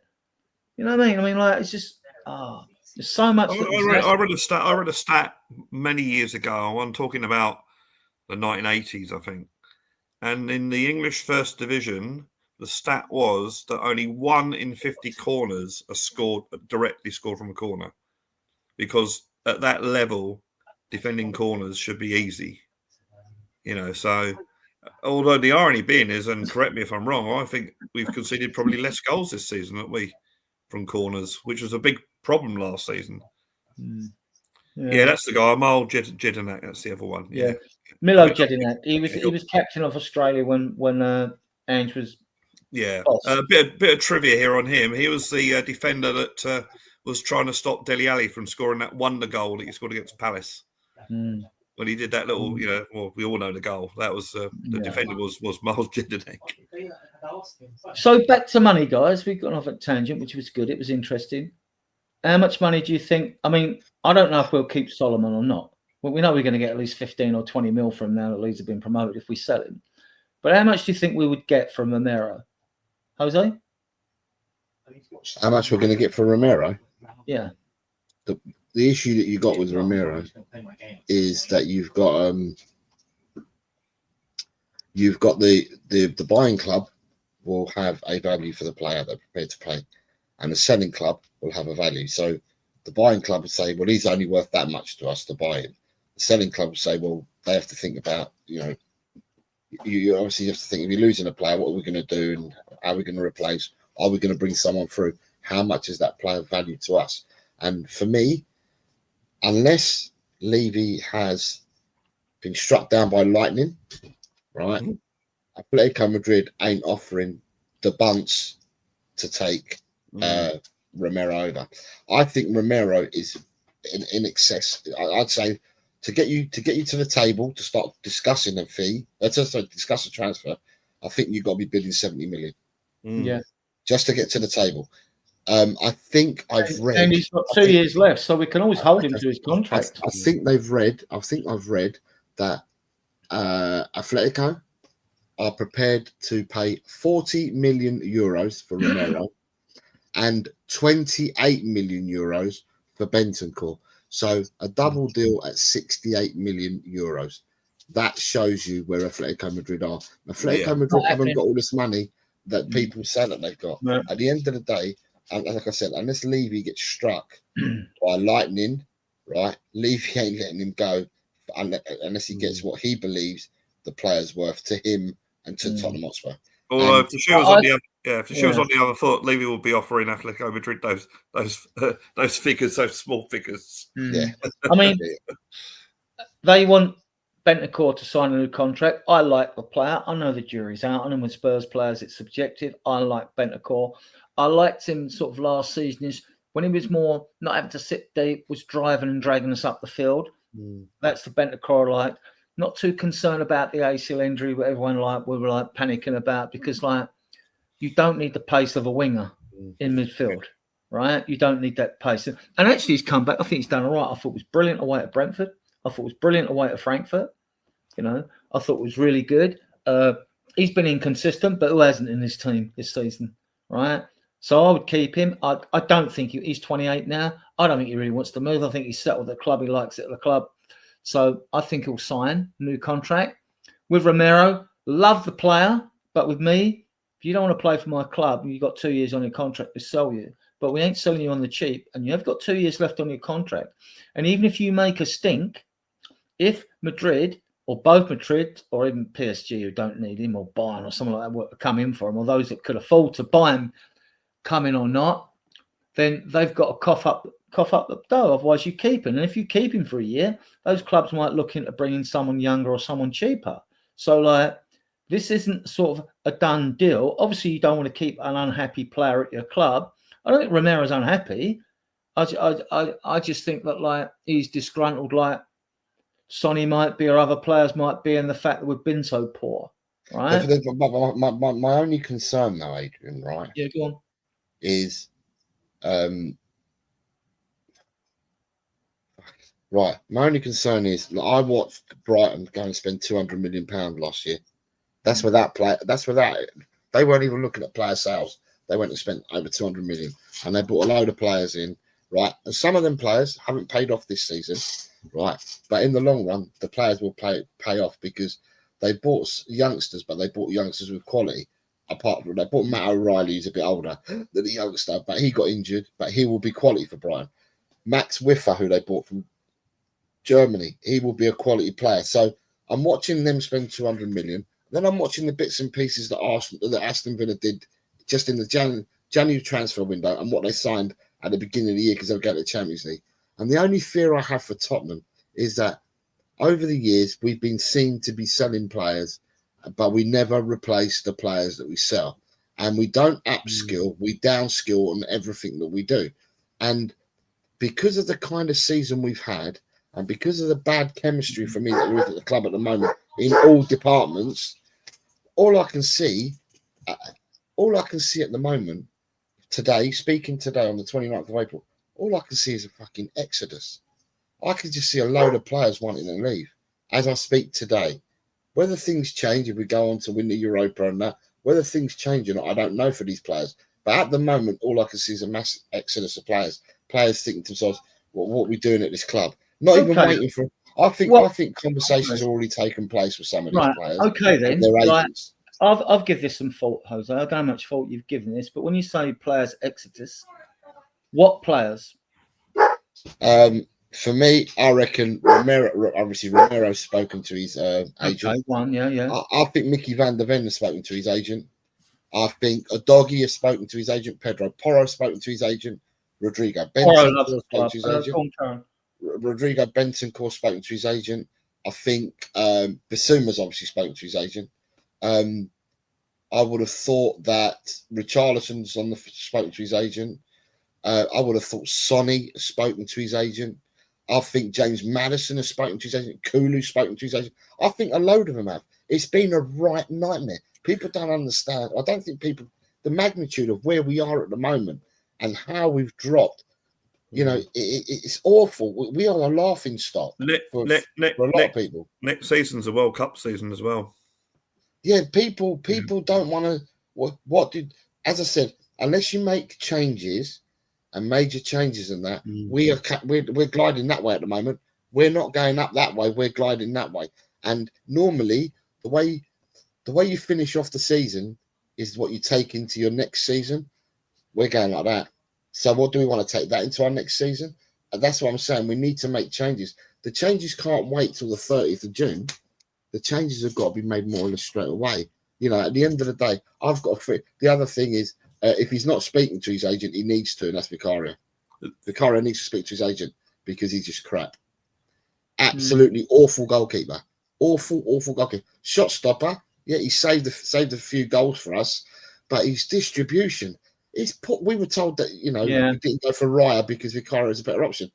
I've watched Raya all season and last season as well. Raya for me, distribution skills are like there's levels, and he's like in top tier level, and we've got Vicario down here. You've got Kinski. Kinski apparently spoken to his agent, and he says that he wasn't happy with what Tottenham said to him. Tottenham said to him that he'd get more game time. They'd be challenging. He's not had any game time since Vicario's come back. And there's rumours says he's taken out the Europa League squad as well for Austin. And there's rumours saying that he's saying that for next season, if he's not going to get given that game time, let me go out on loan. That's your number 2 saying let me go out on loan. Yeah. I said, the chemistry, like I said, Adrian and Brad, the chemistry throughout the whole club stinks.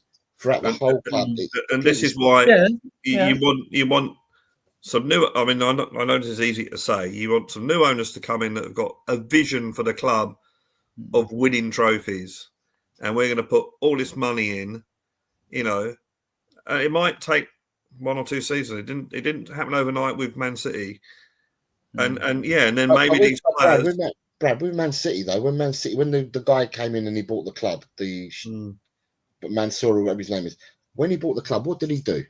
There was managers there already, but he looked at the whole structure. He bought Baguri Stein in to be the director of football. So he nabbed him from Barca, bought him in. They strategically bought people in who were footballing people. I've never heard Man City say, yeah, we bought in another spreadsheet merchant. I don't hear other clubs say this. I don't hear clubs say we bought someone else who's really good at spreadsheets. And that might make the players that you were saying are talking to their agents, that might make them stay.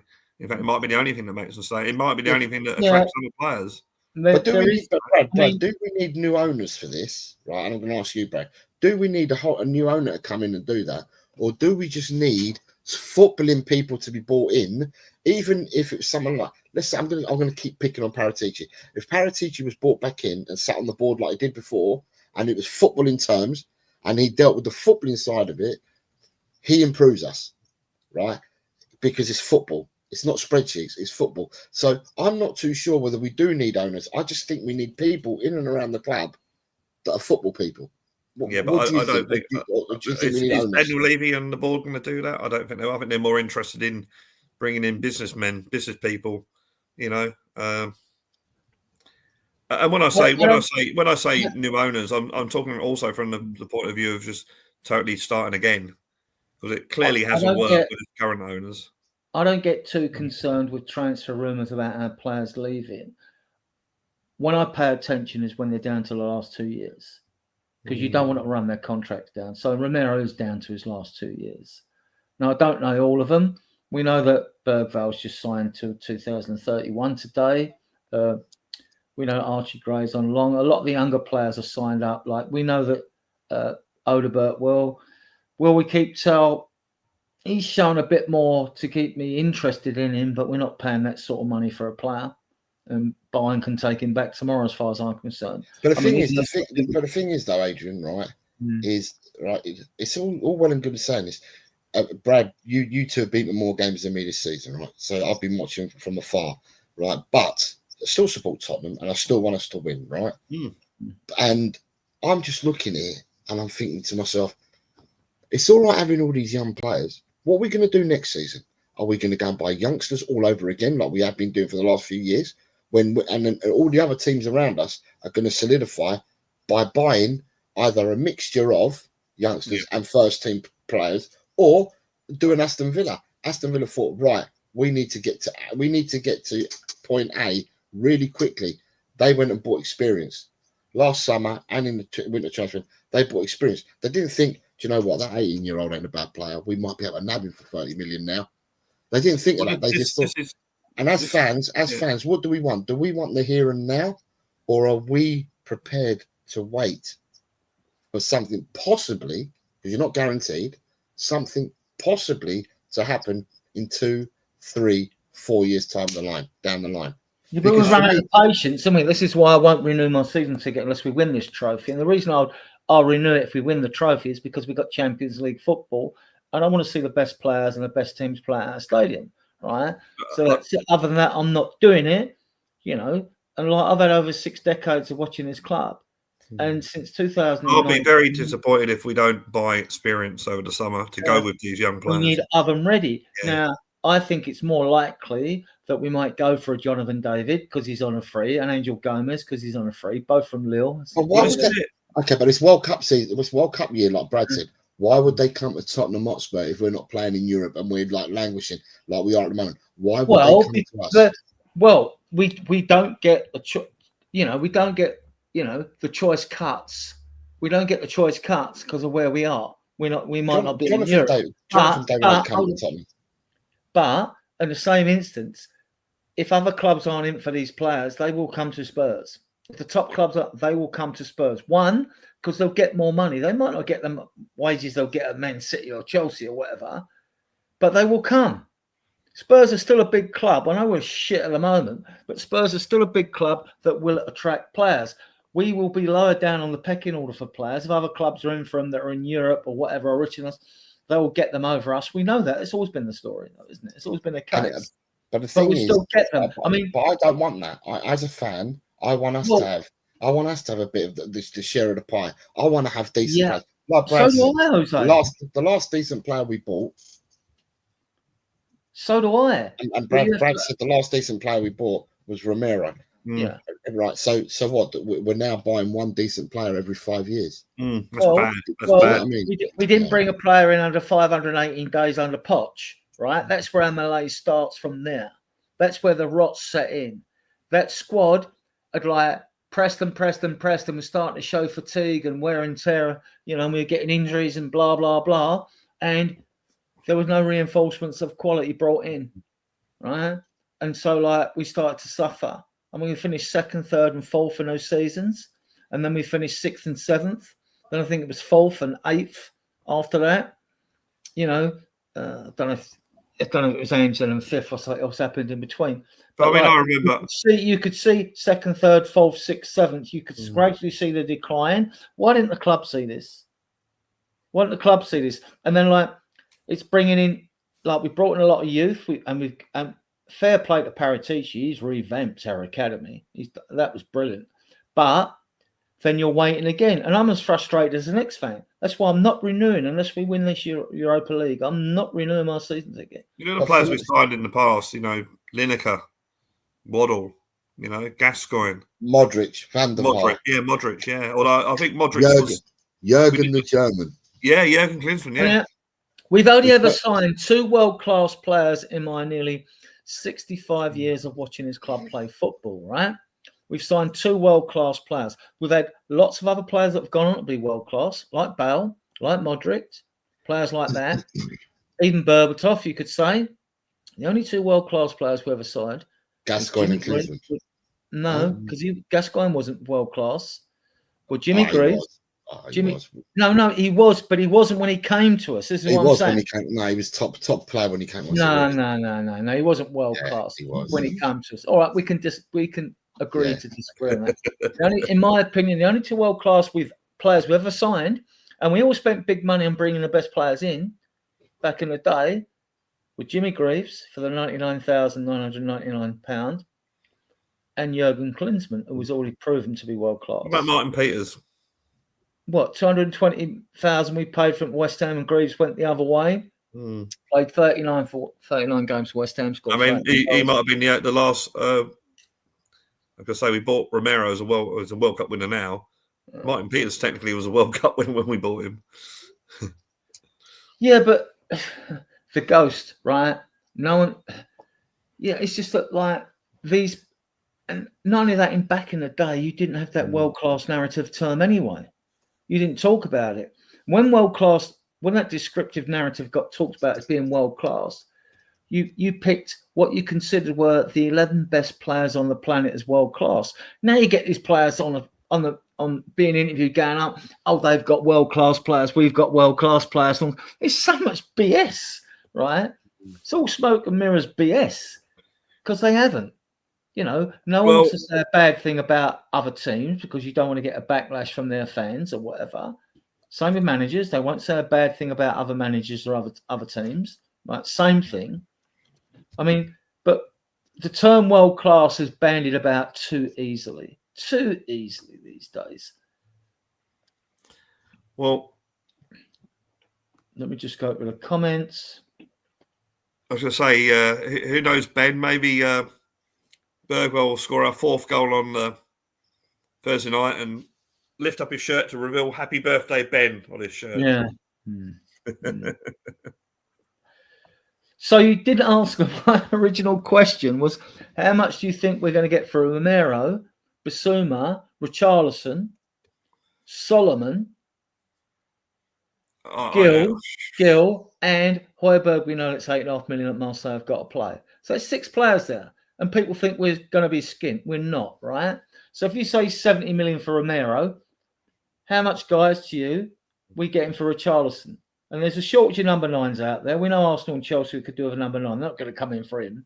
We know Everton need a number 9. We ain't going to get 60 million to pay for him, are we? So if Richarlison goes to Saudi, you'll get more for him. But like, if he wants to stay in the Premier League pre-World Cup, right, and he goes to Everton, how much we getting for Richarlison? Yeah, I don't think you're going to get a lot for him. He's injury prone, isn't he? But I mean, it's the market forces, though, Brad. How many number 9s are there out there? We need a really good number 9. Where are they? Yeah, but that's because football's changed. I heard you lot saying earlier about the wingers and stuff like that, and whether we like it or not. Pep, when he came over, changed the way football was played in the Premiership, and now everyone tries to do the same thing or a slight alteration or variation of what King Pep does. And King Pep got rid of the wingers and brought in inverted wingers, the people that cut in all the time, don't go on the outside. And everybody decided to go down that route. And when we were playing high-line football, people were saying, "Tom, look at that, they played a high-line in that." And at the time I was saying to people, you do know that 15 out of 20 Premiership teams play high-line football.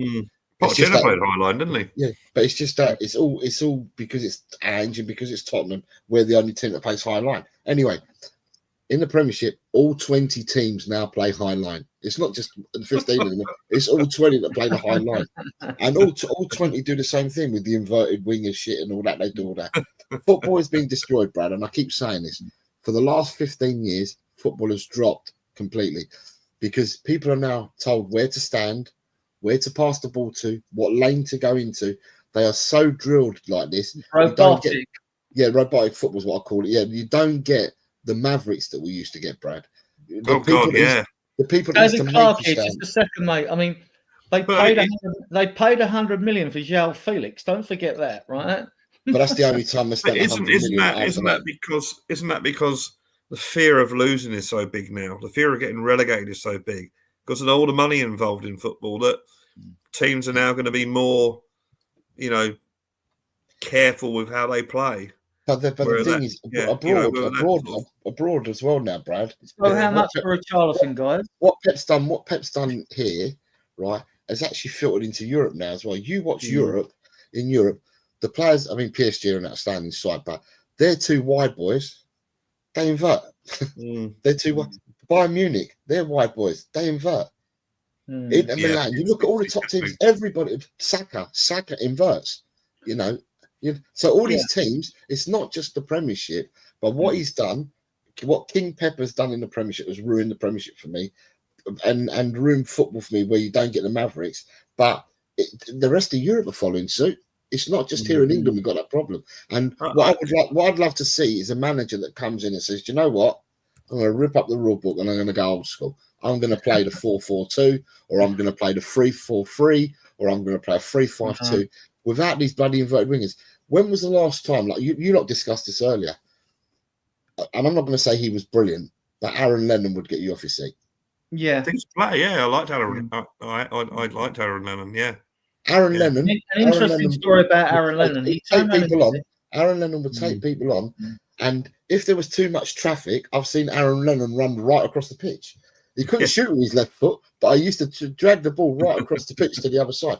But you don't get people doing that anymore. Do you know what I mean? And, I'm not going to say that he was well past Aaron Lennon, but he got you off your seat because he went past the player. We don't see that anymore.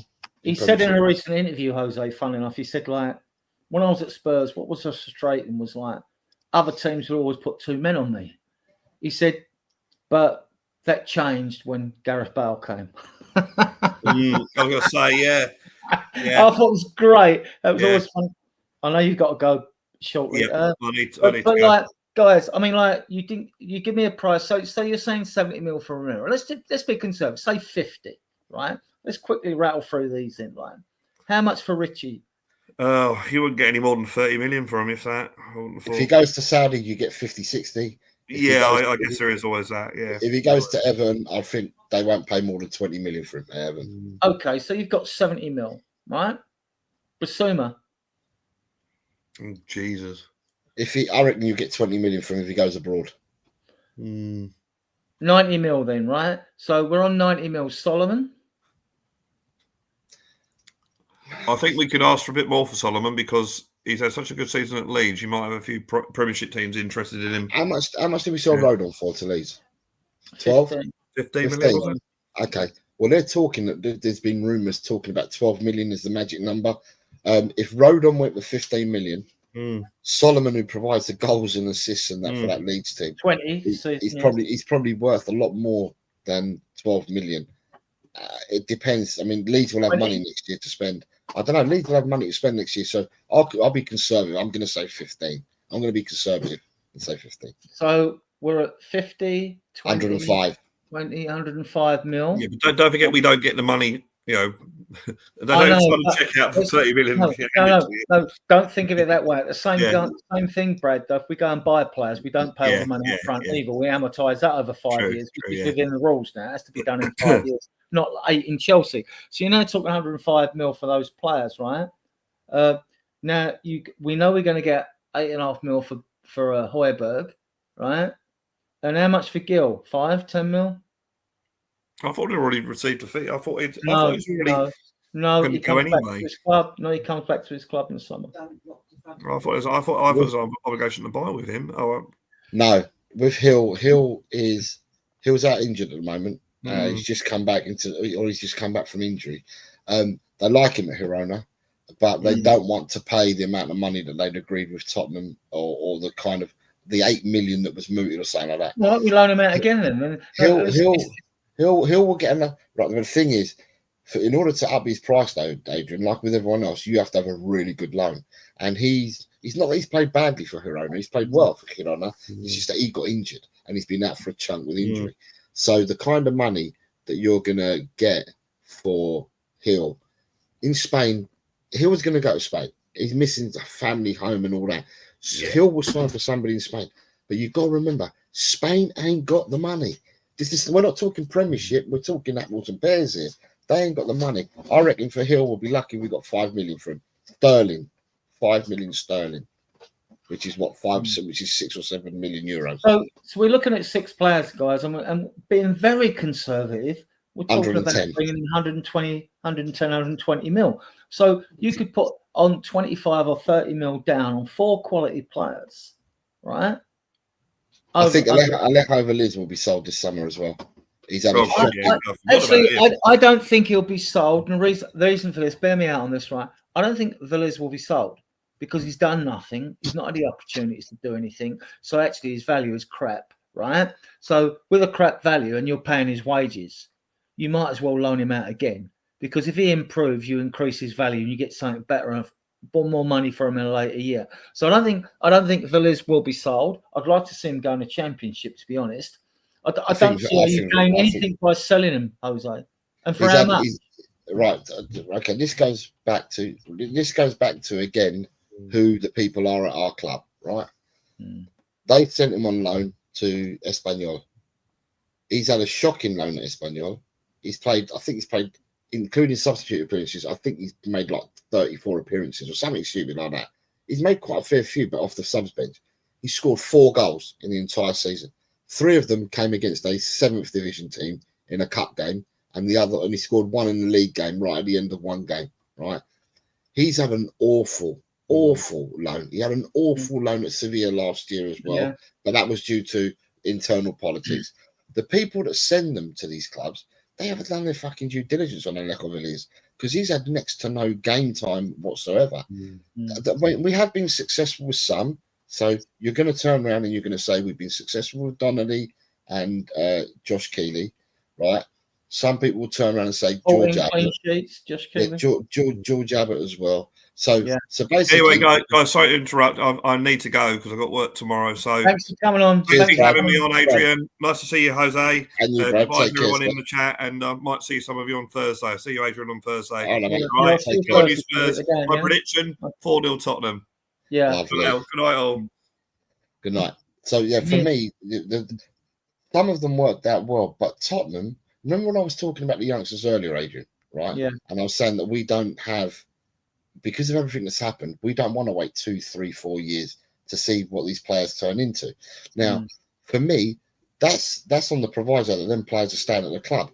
We'd be very naive to think that all these youngsters will be at our club in 3 to 4 years' time. No, because if Bergvall continues at the rate that he's at the moment, Bergvall will get a big club come in and sign him, and we'll sell him. So we're not really building a team sporting-wise for the future. Well, we got him on a 6-year contract today, so he's not going nowhere in a hurry. And he must be happy to sign that contract. Yeah, he's happy to sign. Yeah, but if someone comes and let's say that he turns into a real top footballer, right? His trajectory goes up like that. But let's say it continues to go up like that, and he turns within the next 2 years. If someone then came in and offered 80 million for Bergvall, Tottenham are selling him, mate. So there's no hiding it. Tottenham but the thing is, I get all this and these arguments when we're looking at it from a more pessimistic aspect. But my argument is, you don't know where we're going to be in 2 years' time. That's if you're assuming that we're going to be even worse or the same, or we haven't progressed. So we don't know. This is all hypothetical. But we've always been a selling club, though, Adrian, haven't we? We've always been. No, we haven't. We haven't, Jose. Okay, let me put it into perspective for you. Let me hold on. Let me finish. Let me make a point here, right? Yeah. Because apart from we knew Kane wanted to go, he was at his contract. Fans weren't pissed off. They knew he was going, right? Yeah. Okay. When Eriksen went, we got 16 million for him to Italy when he only had six months left on his contract. That was a brilliant sell, right? The last player we really sold that we didn't want to leave was Kyle Walker, right? To Man City. Yeah. And he went in 2017, right? So, but apart from that, the reason we haven't sold players is because nobody else has wanted our players, basically. I mean, we haven't really. I mean, we got rid of Bergvall. So we're not a selling club. We're not a selling club. We got rid of Skip and Winks for good money, really, when you consider it. So we're not a selling club. Well, No, we're not. We haven't been a selling club since, in my opinion, right? It's only my opinion. We haven't been a selling club since 2017 because that was the last time we sold a class player. You go back to 2012 and 2013 when we sold Bale and Modric. I forget which year was each, right? Did we not sell Roy? Did we not sell Keane to Liverpool? Did we not sell Defoe? Did we not sell Berbatov? You're going back a long way. You're going back even further now. Because I'm showing that we've always been a selling club. That's what I'm doing. I'm showing that we've always been a selling club. And what we've never been built to win. We haven't been a selling club in the last virtual, apart from Carl Walker. If you go back to 2012 and 13, apart from Carl Walker, we haven't been a selling club in the last 12 years, last 12, 13 years. Prior to that, we were. We sold Berbatov, we sold Carrick, we sold Bale, we sold Modric. Which means that was back 2012 and 2013. Yeah, which means and you go to Carl Walker. Other than that, I mean, Kane went, but we knew he was going. So yeah, which means we're a selling club then, Adrian, doesn't it? It just means that we're a selling club then. No. Now the thing is, the players, because we don't have to. But the players that we've got now. Why do you think we got 86 million for Kane? But it wasn't because we were selling club. Yeah. The players we got, because we didn't have to sell him, and if we'd have kept him, we'd have got Champions League football, which has always been my grouse. I'm selfish. I will always want to watch the best players at this club play. So I didn't want Kane to go. I got the argument: get the money for him while you can. Yeah, that makes sense. But it wasn't what I wanted. But the thing is, for me, right, is the reason why you're saying about selling club is. Shit stunk at Tottenham. It became so stale that people were well past the sell-by date and there was no fucking value to sell them.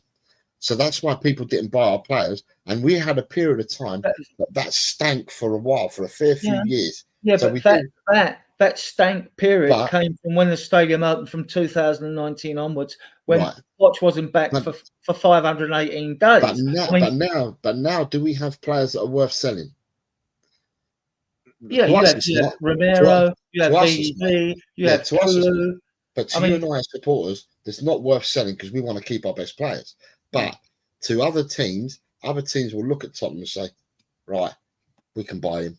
And they'll come and handpick, and there's a load of players that can do it now. So to me, that makes us a bloody selling club because we will sell the players. Well, until we do, apart from Walker in 2017, which is like 8 years ago, until we do, that won't be the proven case. I mean, admittedly, Decky could go. I mean, I would want him to go. I mean, like Porro loves the club; he'll probably stay. Romero and VDV, there's rumours about them. You're always going to get that when you finish in a league like we're going to finish in a lower position in the league that we're in. You're going to get it. Old clubs are going to come and circulate over our players. Then the thing you have to determine is whether or not, how long have these players got left on their contracts? If there's 2 years, like Romero, fair enough. If you don't want to play for this club, then go. I like the player. But like, if you don't want to play for us, then he goes. Anyone who's on 3 years or longer, they ain't going anywhere. Unless the club want to sell them. They ain't going anywhere.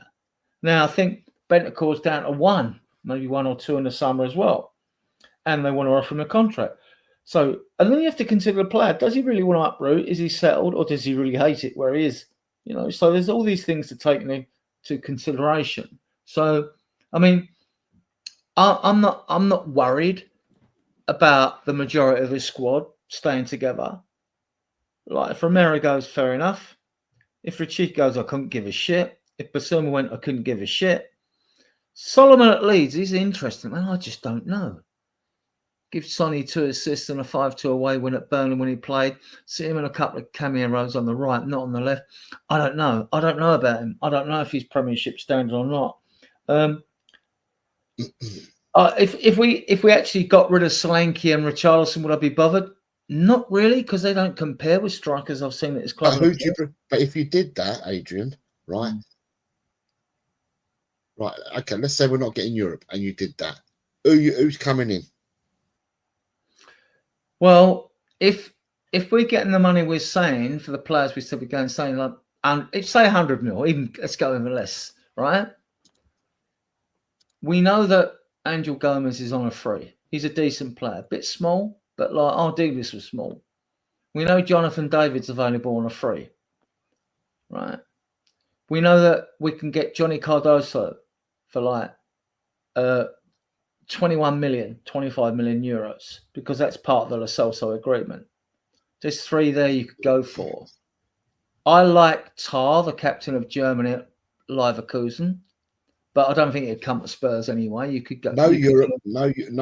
I said, remember what I said. No Europe. No Europe. We're right? not getting none of these players that you're saying. So then you've got to look at where players that you're in for are taking what they consider a step up or a challenge to the Premier League. So Gomez, Tar, David, 3 of those are options. Will we get any of them? I don't know. Right? They're options. You're looking at Tarek Mitchell at Palace, left back. He's in the last year of his contract's not signing. Right? He's gettable for 25 mil. Right? And we need cover for your doggy. Right?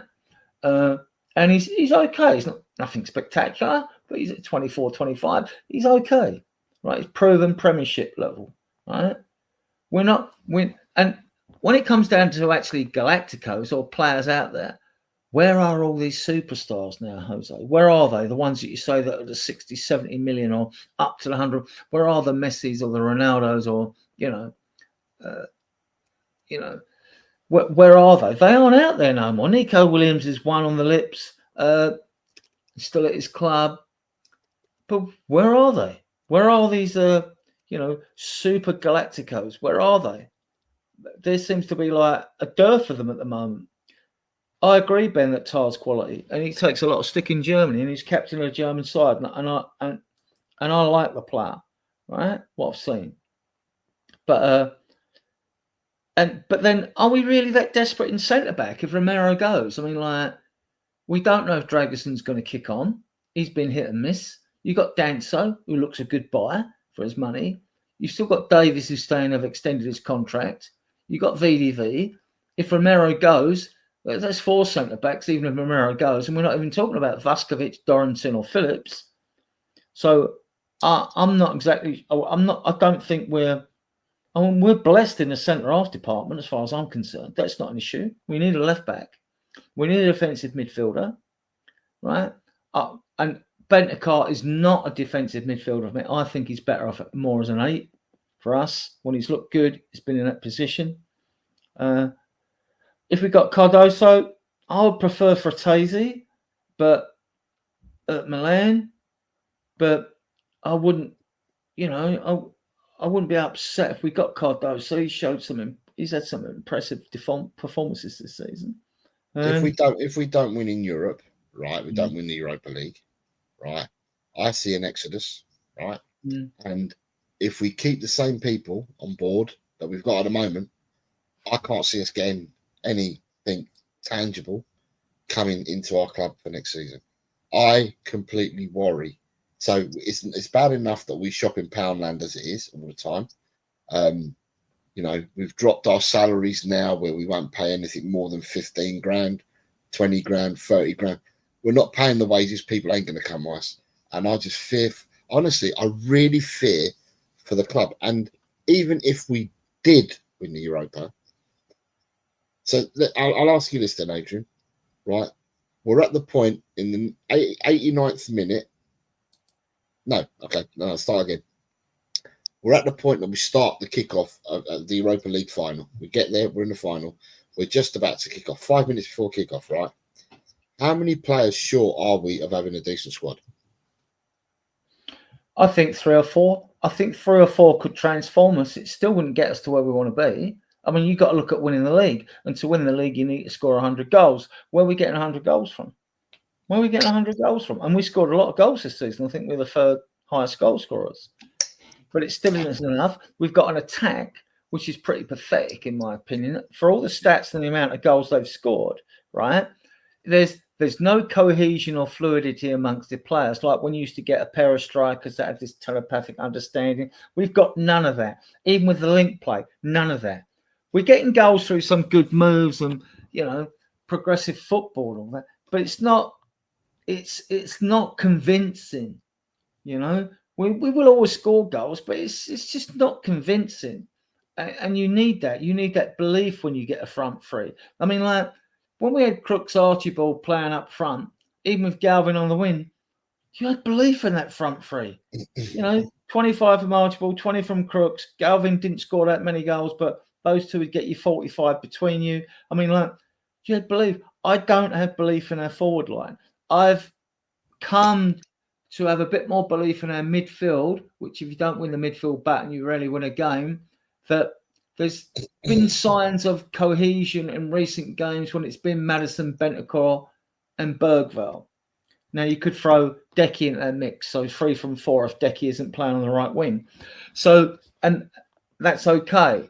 We haven't seen enough games where we want to see the Bergvall-Gray blending midfielders. I'm sure it will work in time, but this isn't going to be done on an away game at Liverpool when they will look like they put on the sacrificial altar together, because I thought Gray was poor against Liverpool. That's not his fault. I like the player.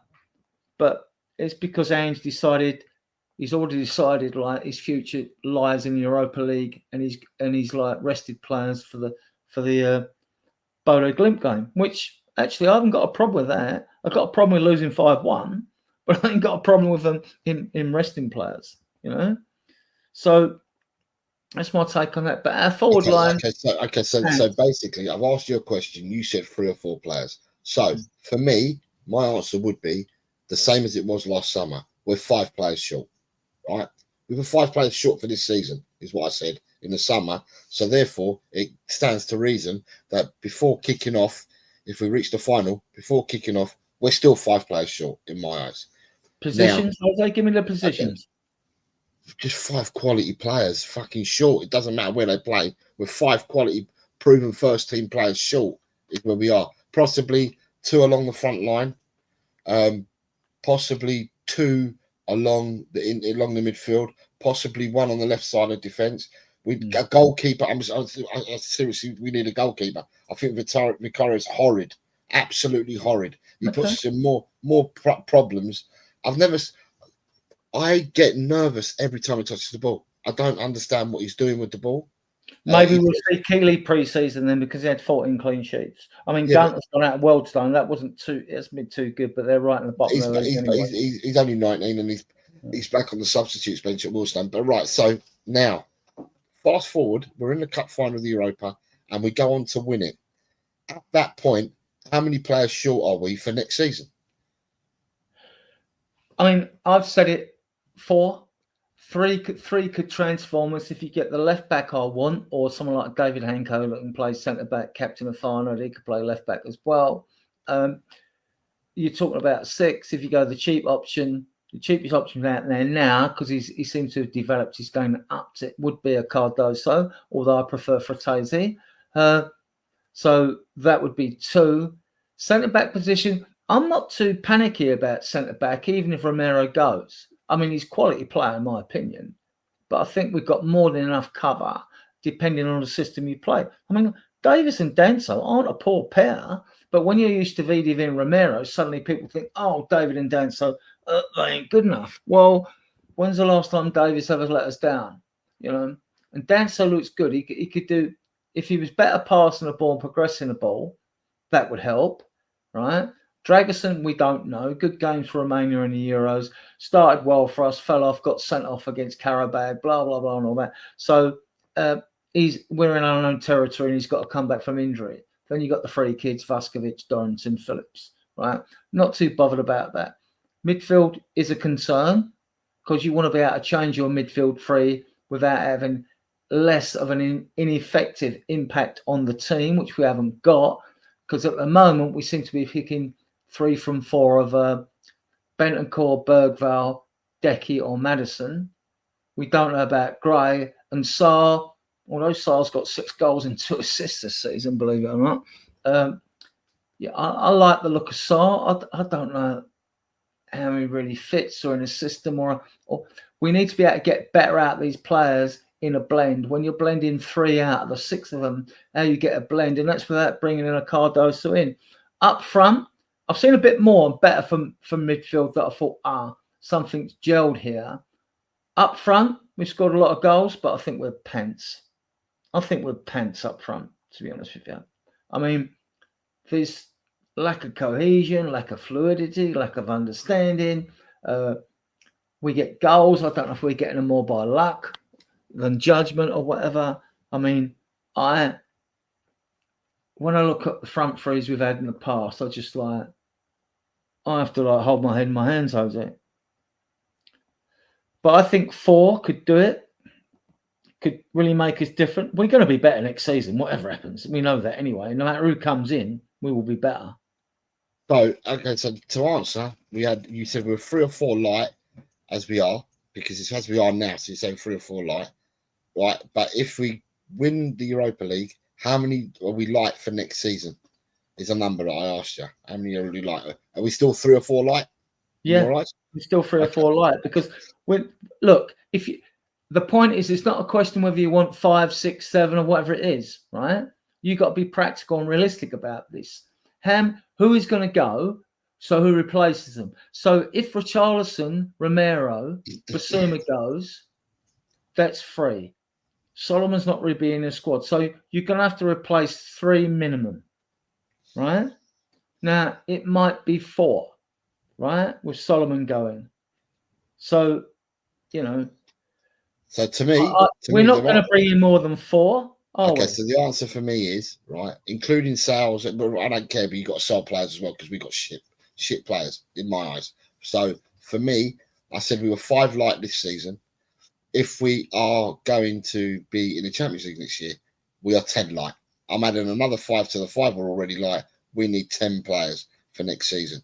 And that means you've got to get rid of players. In our squad at the moment, we've got 2 goalkeepers that take up space and never ever play. Forster's leaving. He's in our squad at the moment. Alfie Whiteman's got to go. I would get rid of Vicario as well. So that frees up three players as well. Three goalkeeping spaces go straight away. Across the back, you think Romero's going to leave, so that'll be 4. In the midfield, I'd get rid of Bissouma. I'd get rid of Papsar. And in the forward line, I'd get rid of all of them. I don't think anyone's worthy in that forward line. I'll get rid of all of them. That gives you more than 10 players to get rid of. Just go out and bring quality. At the moment, I think we need 2 goalkeepers. We need a left back. We need a left centre half, 2 centre midfielders, and any 3 forwards. But how many do you think we will bring in? This is the point about being practical about it. I mean, this aerials are not going to be solved in the summer transfer window. It's going to go around to the next summer's transfer window. I hate to say it. If you buy shit, right, and you go down this youth project route, then it could take us 10 years. 10 transfer windows, 20 transfer windows, if you go down that route. What I'm talking about, Adrian, is we've done the youth project, we've done the youth route, we've bought good youngsters. A lot of these youngsters, and I hate to tread on anyone's toes, but a lot of these youngsters, so Tottenham don't qualify. Let's say we don't win the Europa League, Adrian. In a world where we don't win it, we finish 16th or 17th in the league, right? That's where we finish. Next season, do Tottenham want to finish as low as what they did this season? Where did Tottenham want to finish next season? They want to finish in the top 4 and top 5 again, don't they? They want European football. And in order to do that, you're going to have to improve what you've got, right? So, for me, a lot of the youngsters that we have at the club at the moment, even if we don't qualify for Europe and we're in 3 competitions, these youngsters don't get a chance next year.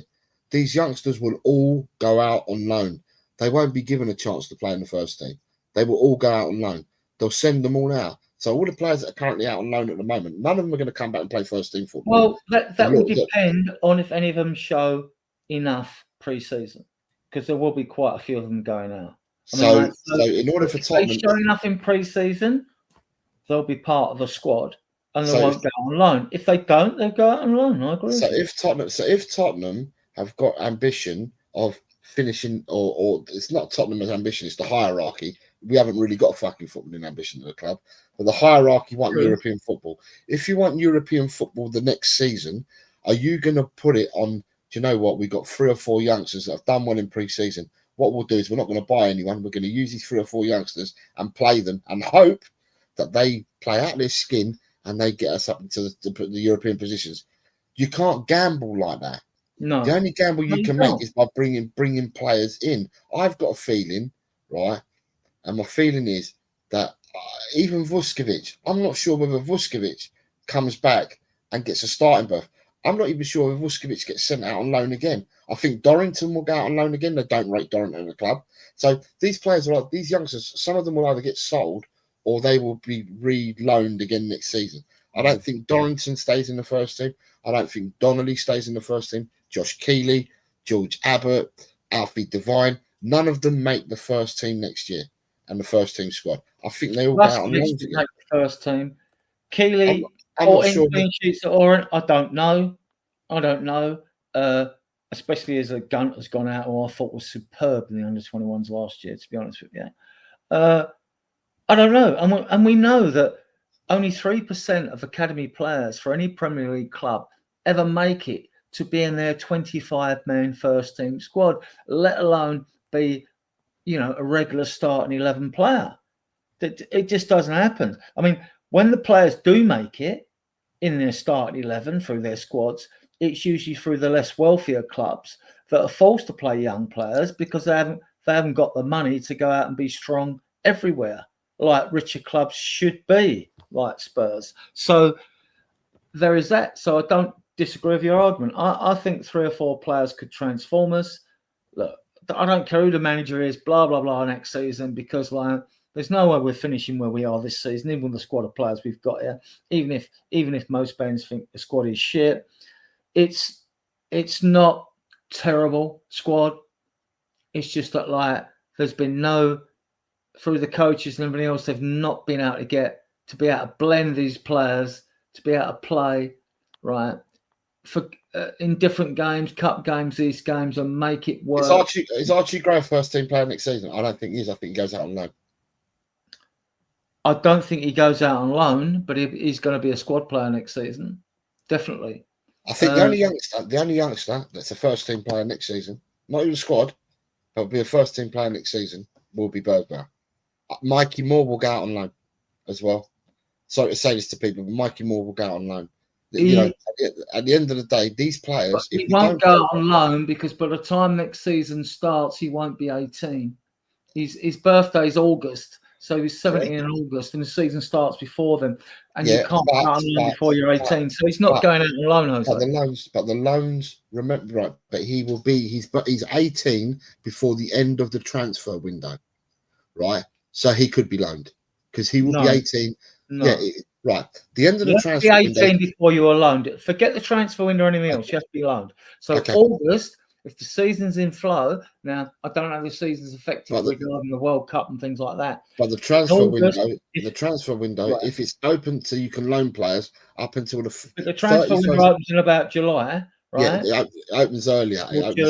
This year it starts. It's split. It opens and then it closes. Yeah, it opens and closes for 14 days and then opens again. But what will happen is that Mikey Moore will be 18 and will be 18 by the time that you can still loan players out. So I think you'll go out on loan, right?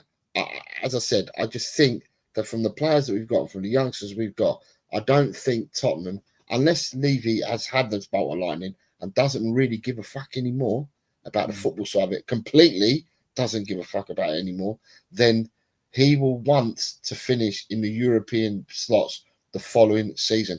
And to gamble this all on kids to help you get you there is just not the right move. No, we need to have them ready players. I mean, I've said it. I mean, I wanted Eze and Dorgo in at the beginning of the season. Dorgo went to Man United. Eze's still at Palace. Having watched him recently, he has these good games when he looks outstanding, and then you don't hear nothing about him. So I'm not sure about Eze now, to be honest with you. So for Tottenham, the only way that they could get these players in and en masse, right? And when I say en masse, I'm talking about like Aston Villa did. Aston Villa brought a load of players in because they got a path. They got something they want to do. So did Forest. Right. So they've done something because they've got a path.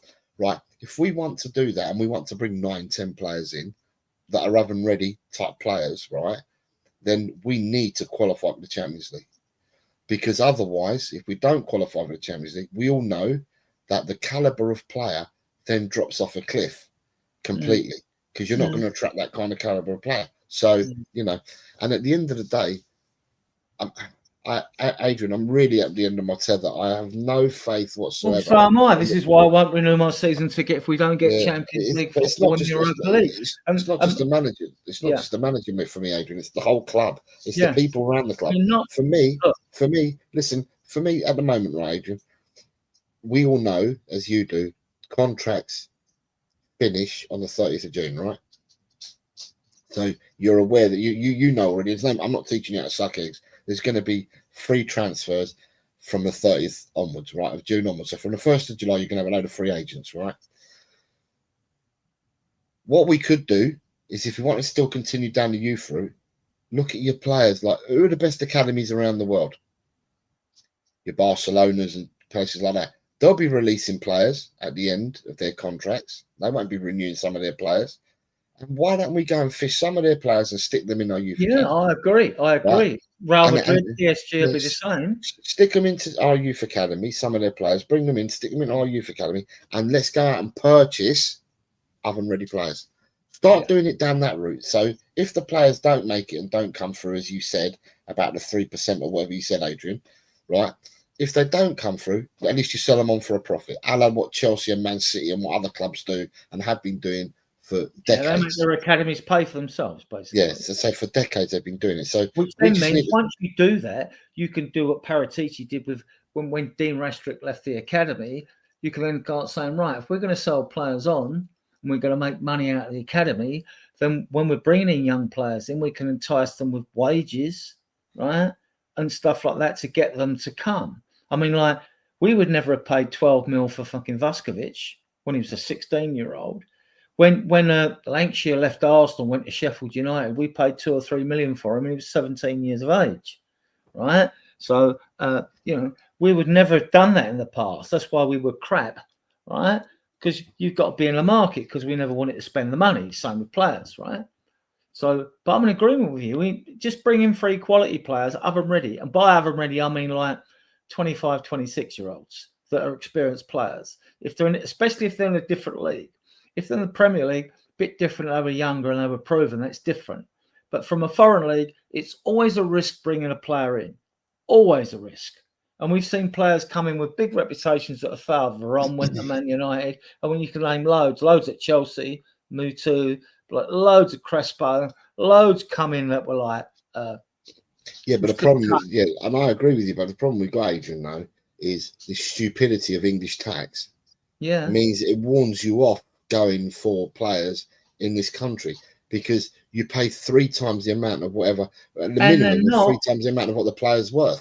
And they're not outstanding, are they? I mean, they may be good. Mediocre. Robertson might be good at Fulham. Ainutu at Wolves, the fullback at Wolves, may look good at Wolves. But, unless you're Trent or someone like that, they're not outstanding. Gay looks good at Palace. And don't get me wrong, they're through to the cup final, but like, I look at him and think, yeah, you're good, but you're not. He's not as good as Romero. I don't care in a million years. He's nowhere near as good as him, right? I mean, like, it's just like a lot of these with the English tax. I just look at them and think, yeah, just because you look okay in the Premier League or you hold your own, but like, where's that special ingredient? Where do you want to go? Yeah, it's exactly that. Where do you want to go? What level do you want to be at? And where do you want to go? So you're quite right, Adrian, holding your own in the Premiership. Okay, so what you want to have a steady team, because to challenge for things, you've got to bring caliber in, not someone that can just hold their own. So it depends what levels you're looking for and what you actually want, doesn't it? So, but anyway, it sort of depends also, like, see, we have this balance where, like, you've got to have the 8 homegrown, and 4 have got to be academy trained for 3 years for Europe and all that. Depends if you sacrifice that. And my part of my counter argument of that has always been, well, hold on. You're talking about, we've got 23 players in Europe, like it penalises us instead of 25 because we haven't got the amount of academy homegrown players for 3 years. But my attitude is, hang about. Why should that be a problem? If you've got a good squad of players, why do you need 2 extra ones that qualify for this anyway or not? I mean, you should be able to go out and get these quality players in. And like, I mean, on one right, just get the quality players in. if we are affected by a rule that penalises us, I still want the quality players. I still want them. And if it means we can only have a 23-man squad instead of a 25-man squad, if I've got the quality players, I'll have the 23-man squad. Thank you very much. That would do me. I just fear for us. That's what I'm going to say. I do as well, Jose. I do as well. I am not a happy bunny, but I will try and remain positive. I would like to say at this moment, guys, I mean, it's fantastic. I mean, we've had a Champions League game today. We've got 88 of you viewing us now, which is fantastic. And you have my eternal gratitude for that. If you could, like the ribbon running below is saying, you know, smash the like button, leave a comment, subscribe to the channel. That would really help us. We'd love to catch Chozo up. He's sort of past me now in his group. Like, they're doing well, and he's well deserved. His group is like well worth a look. Want to try and I can't find your link, Jose, back for all this chat. That's right. No, don't worry about it. So what Adrian's trying to say for the people that are watching, well, you got this on XCOM, Facebook, all sorts. Where you plugging this to? Well, we're here obviously, and you're here because you know where we are. We're on XCOM, right? So you've got the show today is coming on YouTube, XCOM. Where else? I think it's on the Facebook the page. Right, we've got the Facebook group and you got the Facebook page, right? So basically, what Adrian's saying to the people on XCOM and the people on the Facebook group and that, it's all great that you're watching this channel on there and that, and it's great that you can listen to us and watch us on there, but it'd be nice if you could come into YouTube and just subscribe, even if you don't then make comments in YouTube, but just subscribe, because it helps Adrian out and it shows worth and that, and helps him out for all the hard work that he does preparing these shows that him and his team do. So it's great to have 88 of you in here, but if some of you could come across into YouTube and subscribe, Adrian will be eternally grateful. And we got a good friend of ours here, Chang. How are you? Like, who's always on with Jose, yeah. A very good Thursday morning, Mr. Stroker, Senior Garcia from South East Asia. On a Sunday. It's 25th anniversary, I think it is, Chang. Silver's 25. Yeah, Silver, yeah. It was my Silver wedding anniversary. Yeah. He took 5 years off you, though, Jose, so he must like you. Right, guys, we've been going for 3 hours. I'll see Jose on the channel. I'm not going to end the show with music. I'm just going to end the stream. I'll see Jose in the back channel. Listen, it's fantastic having 87 of you watchers on a day when there's been Champions League football. But we still go out every Tuesday at 9 o'clock UK time, or 2100. Fridays at 2200, 10 o'clock UK time, because we want to cater for the Canadian and American audience and those in the Southern Hemisphere. And on Sundays, Ian does a fantastic show on Sundays, Ian Meth. 2100 on the Sundays, and yeah, you can find us there, and you can find all of us together, me on Jose's show at times, him on ours or whatever. And yeah, we just thank you for your support. But if you can subscribe to the channel and leave a comment or whatever, that would be fantastic. And with that, I'm going to thank Jose. I want to thank Brad earlier, and even Charlie, who couldn't stay along because his parents barred him from coming on because he's got games coming up. I've put my channel link in there, but what I was going to say, can I just say, Chinwag Spurs, I've read every comment, Archer, every comment, Paul Brown, every comment. Since I've been here, I've been reading all your comments. Thank you very much for supporting Adrian and the channel in all the comments that you've made. And there's quite a lot of valid points that you guys have made as well. Yeah. And so thank you very much for the interaction. Thank you very much for the interaction. And Archer as well. Archer's been commenting. So well done, the chat. You're all valid comments. So well done, you guys. Yeah, thank you very much. Get over to Jose here. His link's here. Get over to his channel and subscribe. I know he's gone past us, but I'm not jealous. Yeah, I just want revenge. You know? I'm just joking. But no. When you hit the 1K before me, I weren't jealous. I'm just joking. I'm trying to chase Ian down. He's got 4 points more than me. I'm coming after you, Ian, if you're watching this. Someone asked me a question on a different show. Go on. And I've not revealed, but I've now got a plan for the predictions. But I'm not going to say anything. But I've got a plan. Oh, great. Leave us like that then, yeah? Yeah. Put it this way. There will be a prediction show tomorrow. That's all I'm going to say. I actually think, like, I don't know if you got a link. I said to you, because for those of you who don't know, Jose does a wonderful prediction show. How he's got the patience to do this, I just couldn't do it, right? But I think it's brilliant. It's good fun. We're having some good bantering. I'm bantering Ian, fellow admin on here over it, because, like, he's got a 4-point lead on me, and and I'm chasing after him and all that. And it's all good fun. It's all good fun. Join in. You should go and join the prediction show this season, next season, whatever, because it is good stuff. And and we love it. We'll be like, I'm doing it live tomorrow. It'll be at 4 o'clock. I have put it in for 3:30, but I'm going to make it 4 o'clock. And all I've got to say, not that you listen to a word I say, but I know I saw your comments. I saw your comments, and I thought to save him time, because when he does 20 teams, right? Let's take it a 3-hour show. More sometimes, or more. So, which is fantastic that he puts the effort in. But at the same time, I did suggest to him, I said, well, if you're going to do 6 or 3 bonus games or whatever it is, either cut it down to the 15 like you did to save time and do 6 games at double bonus points, or even do 3 of them at double, just pick them at random at bonus points. Yeah. And that will save you a lot of time. But, like, up to you. Obviously, you do your own thing. I have a plan, and it will okay. all be revealed. Plan. He's doing a ball trick. He has a cunning plan. I have got a plan, and, and I will reveal it all in the prediction show tomorrow. There will be predictions tomorrow. That's all I'm going to say. Okay. For now. So make sure you're there. What time tomorrow? Wednesday? I'm going to do the predictions tomorrow at 4 o'clock. 4 o'clock. So you've got that, guys. Spread the word. Those of you in the prediction show. Thank you for your kind words, Chinwag. Our anniversary. Who we got here? Jazz. Would Bielsa work as a manager at Tottenham, or would it be absolute chaos? It would be absolute chaos, because he ain't the worst on the list, though, to be honest. No one's Xavi, but I mean, Bielsa is high octane, high octane, and if we think that we've had injuries this season, with Bielsa, put it this way, you'll have a lot of attacking football, but with Bielsa, it'd be high octane, and I fear for the amount of injuries that we would get under Bielsa.